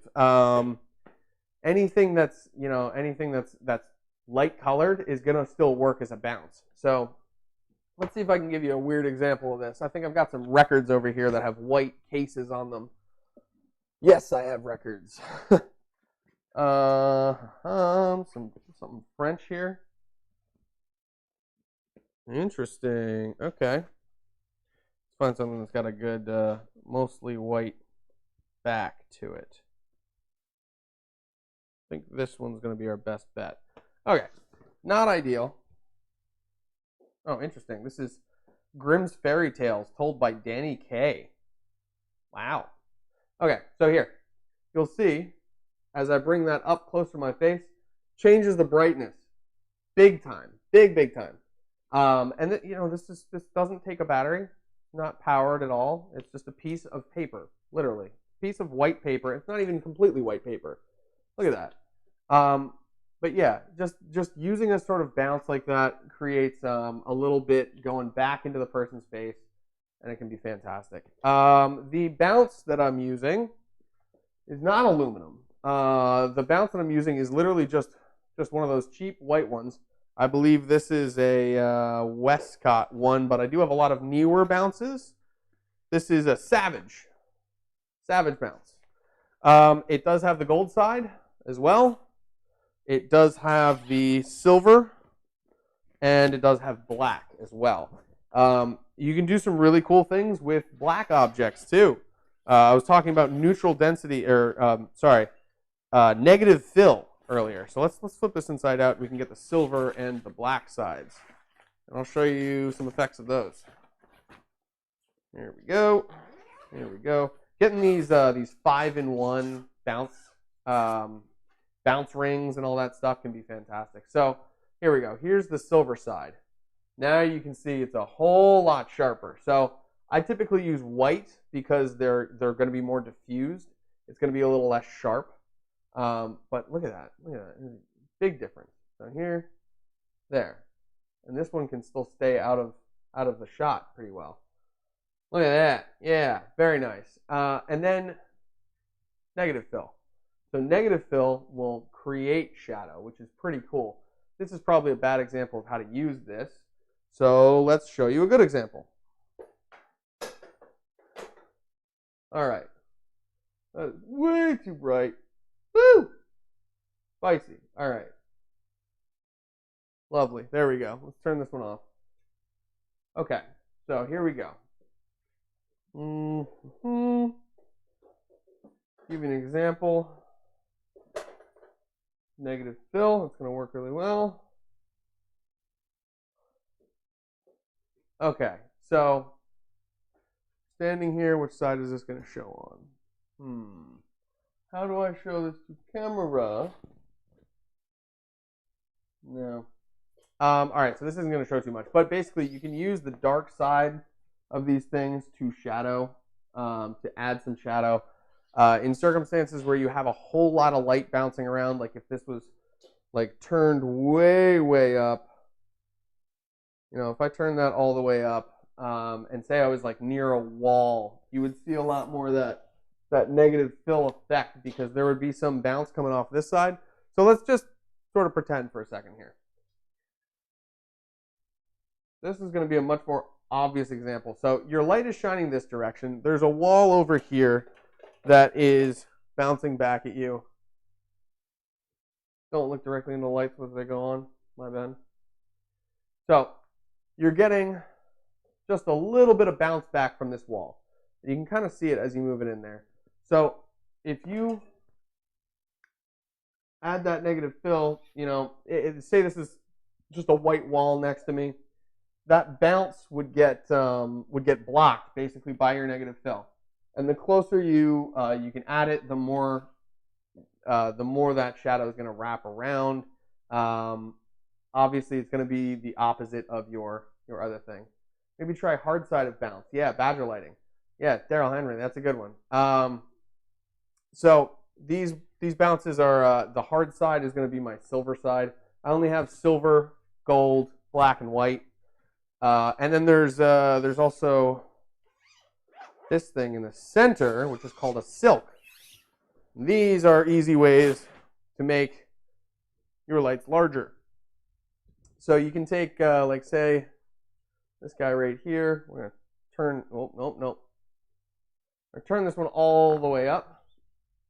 Use that to diffuse a little bit, and it creates this, it becomes a giant source of light. So let's make this a little bit more apparent.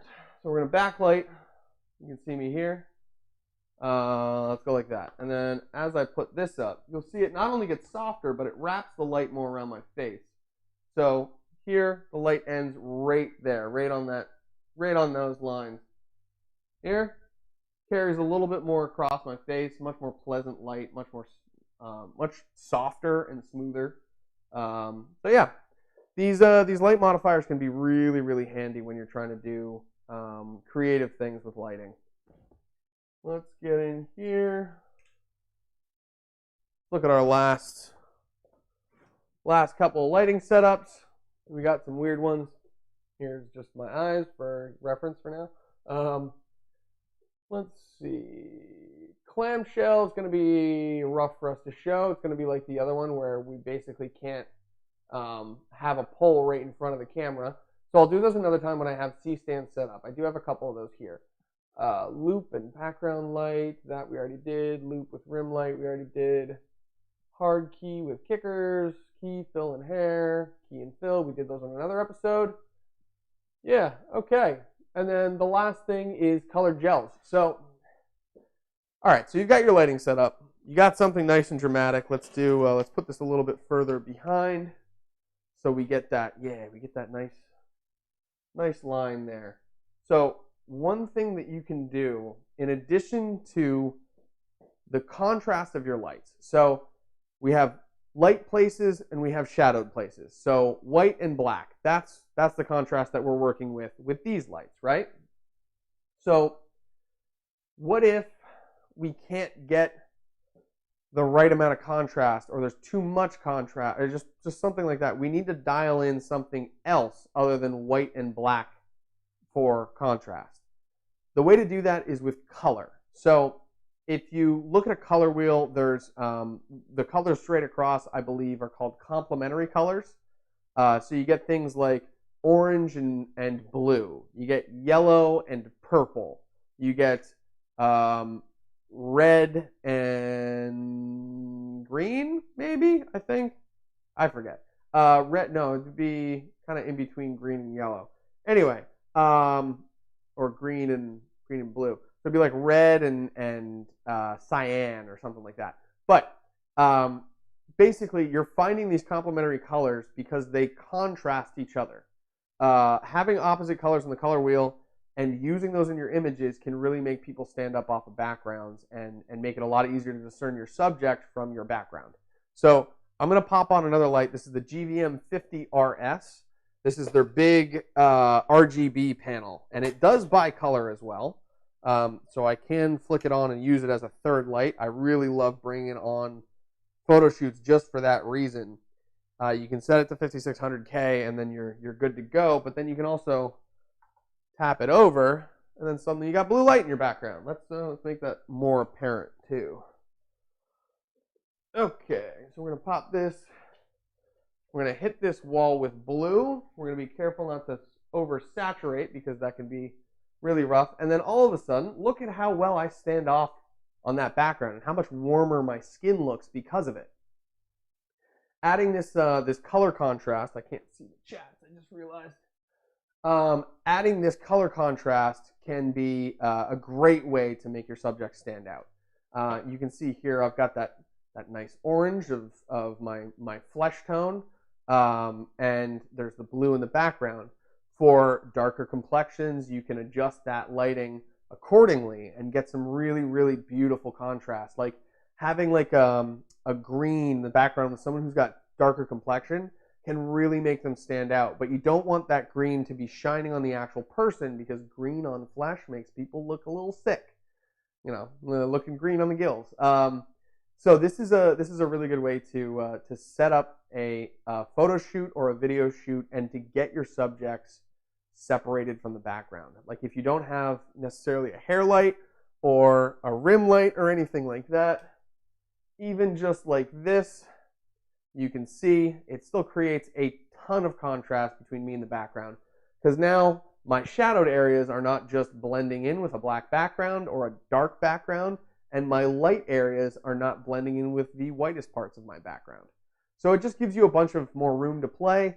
My typical light setup consists of 2 lights. So I have both of these GVM panels, and then I have that one big RGB GVM light.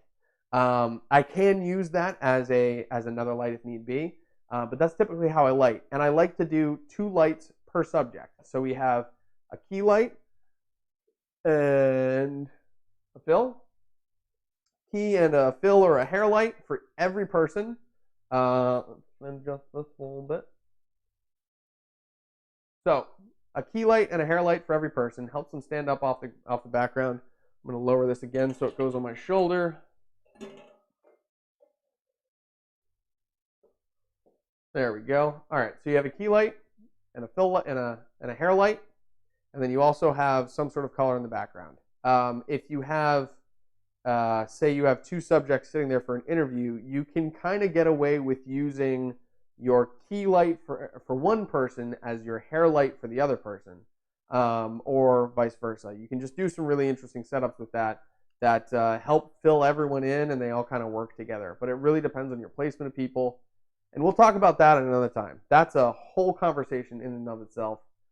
I appreciate everyone sticking around for this one. It's been we've been running for over 3 hours now. It's been a really long day, really intensive setup. So we're gonna come back. We have we do have some stuff that I do want to show you real quick before we go. We're gonna do some lens whacking. I'm gonna show you some Russian lenses, but we're gonna keep this lighting setup for it so you can see the difference between these lenses and how that kind of changes things. So I'm gonna grab those Russian lenses really quick, and then we're gonna be closing out this stream in the next 20 minutes. I'll see you in just a second, but of course you're still gonna hear me.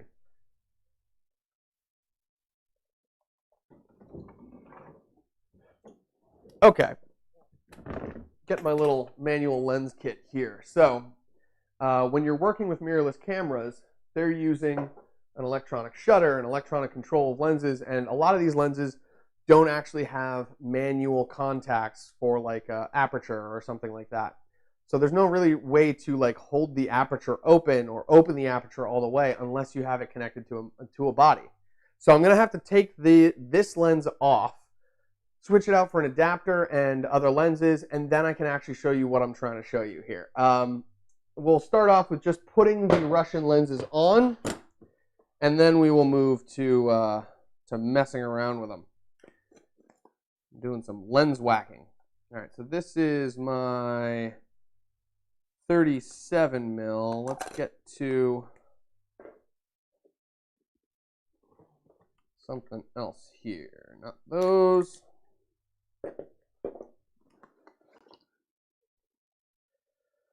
And these lenses are all going to be manual lenses, so it's going to be a little bit harder for me to find the focusing point and all that jazz. That's an 85 millimeter. It's been a while since I've worked with these, so I have to kind of look at them all and make sure I'm putting the right one on. Here we go.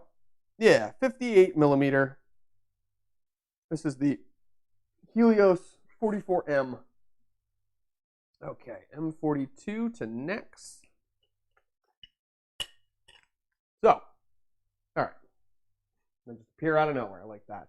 All right. So this is the Helios 44M. It's a fairly famous lens. This is the one that was actually modeled after an old Zeiss lens that I was telling you about. It's got a M44 screw mount, so you literally just screw your adapter onto there. And that's what's going to give you all kinds of the ability to put it on your newer cameras. Because these mirrorless cameras do not have mirrors in the front, it gives us about that much extra room to put that much extra room for film lenses and DSLR lenses to be adapted to these cameras. So there's some really great ways to adapt like manual lenses and just get some amazing results out of them. Let's put this one on and we'll see what you think. This might be a little bit weird switching in between. You're going to see what it looks like from my sensor. My camera might spaz out for just a split second. All right, you ready? Here we're making the switch. That's raw sensor. And there's back on the lens. Okay, so open our aperture up super wide. And then I'm going to put my hand approximately where I'll be. And let's get in focus there. Okay. Cool. That looks pretty good. Okay, I'm going to have to adjust a little bit.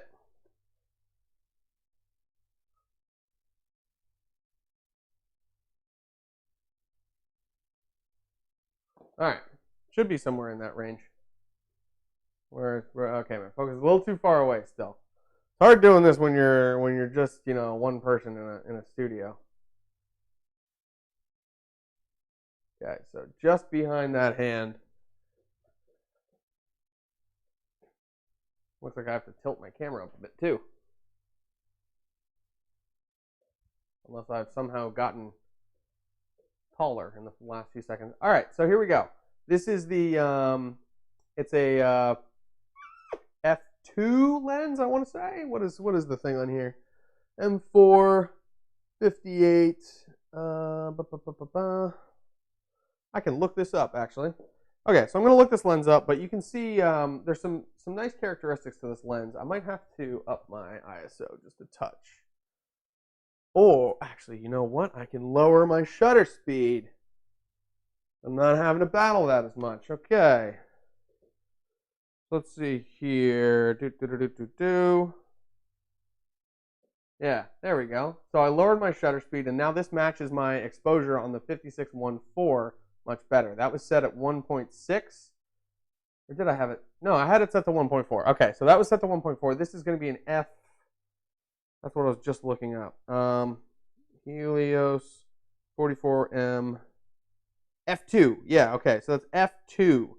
But the reason why it looks much closer to like f1.8 or even lighter than that is because these are lenses that are smaller being adapted onto a larger lens. Actually, no, sorry. This is f2 on this one. There's speed boosters that you can use that will give you like it will adapt that M42 focal, or like the I forget the name of it. It's the spot that the lens projects onto your onto your sensor. It'll shrink that spot down until it's the specific size of the lens that you're using, and it actually adds, I think it's like 0.4 or so. It gives you additional light, basically. It speeds up your lens a little bit, so it's as if your aperture was slightly wider. Okay, yeah, that's an f2 lens, and it's got a really cool look to it. I like the way that these lenses look. They're super crisp and sharp when you get into the focal plane, but they can be kind of frustrating to use because they're all manual. So that means the aperture, everything is manual. But that also gives you the cool an opportunity to do some cool stuff. So let's see here. I'm going to have to use a subject for this somehow. So let's do this. I'm going to set this up. We're gonna take a look at Godzilla for a minute. King of the monsters. We're going to pop these lights down.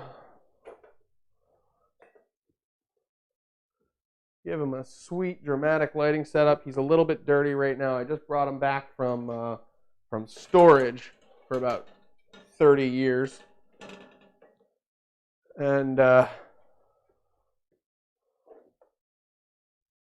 right, so I'm going to adjust my camera here. Apologies for the random movements and whatnot that are going to be going on. I'm sure those are everyone's favorite. All right, open these legs up. Drop this guy down.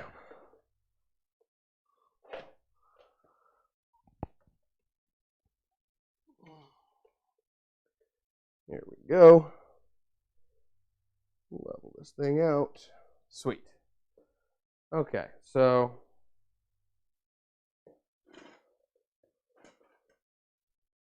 let's get this here, and we're going to focus. There we go, on Godzilla. Sweet. I'll move that light in the background too, so we're not getting too distracted by that. Let's move that over here. And we'll put this over here. Okay, so we got a sweet shot of Godzilla. He's looking like a particularly kingly today. And now we're going to do something called lens whacking. So this is actually when you take the lens off of the camera. So I'm going to leave the Nex adapter on there so it keeps my shutter and everything open. But you'll see my lens is starting to get a little fuzzy as I unscrew it. And then it's going to pop off. Okay, cool. So now you can kind of see what I'm talking about here.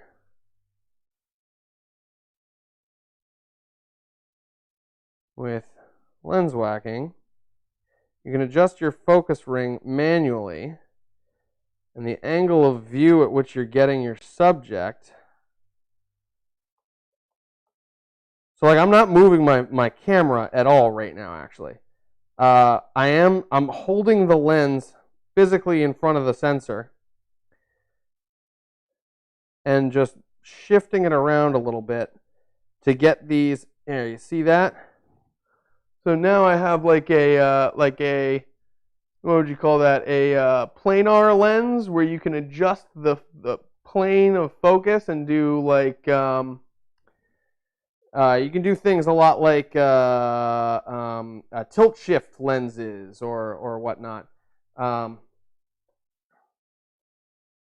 Screw that back on, and that's where I was focused. So I had to focus at really weird a distance to be able to get an image visible on this thing. That's the natural image. You can kind of compare and contrast in that method, and and you can see from there like what happens when you mess around with those lenses.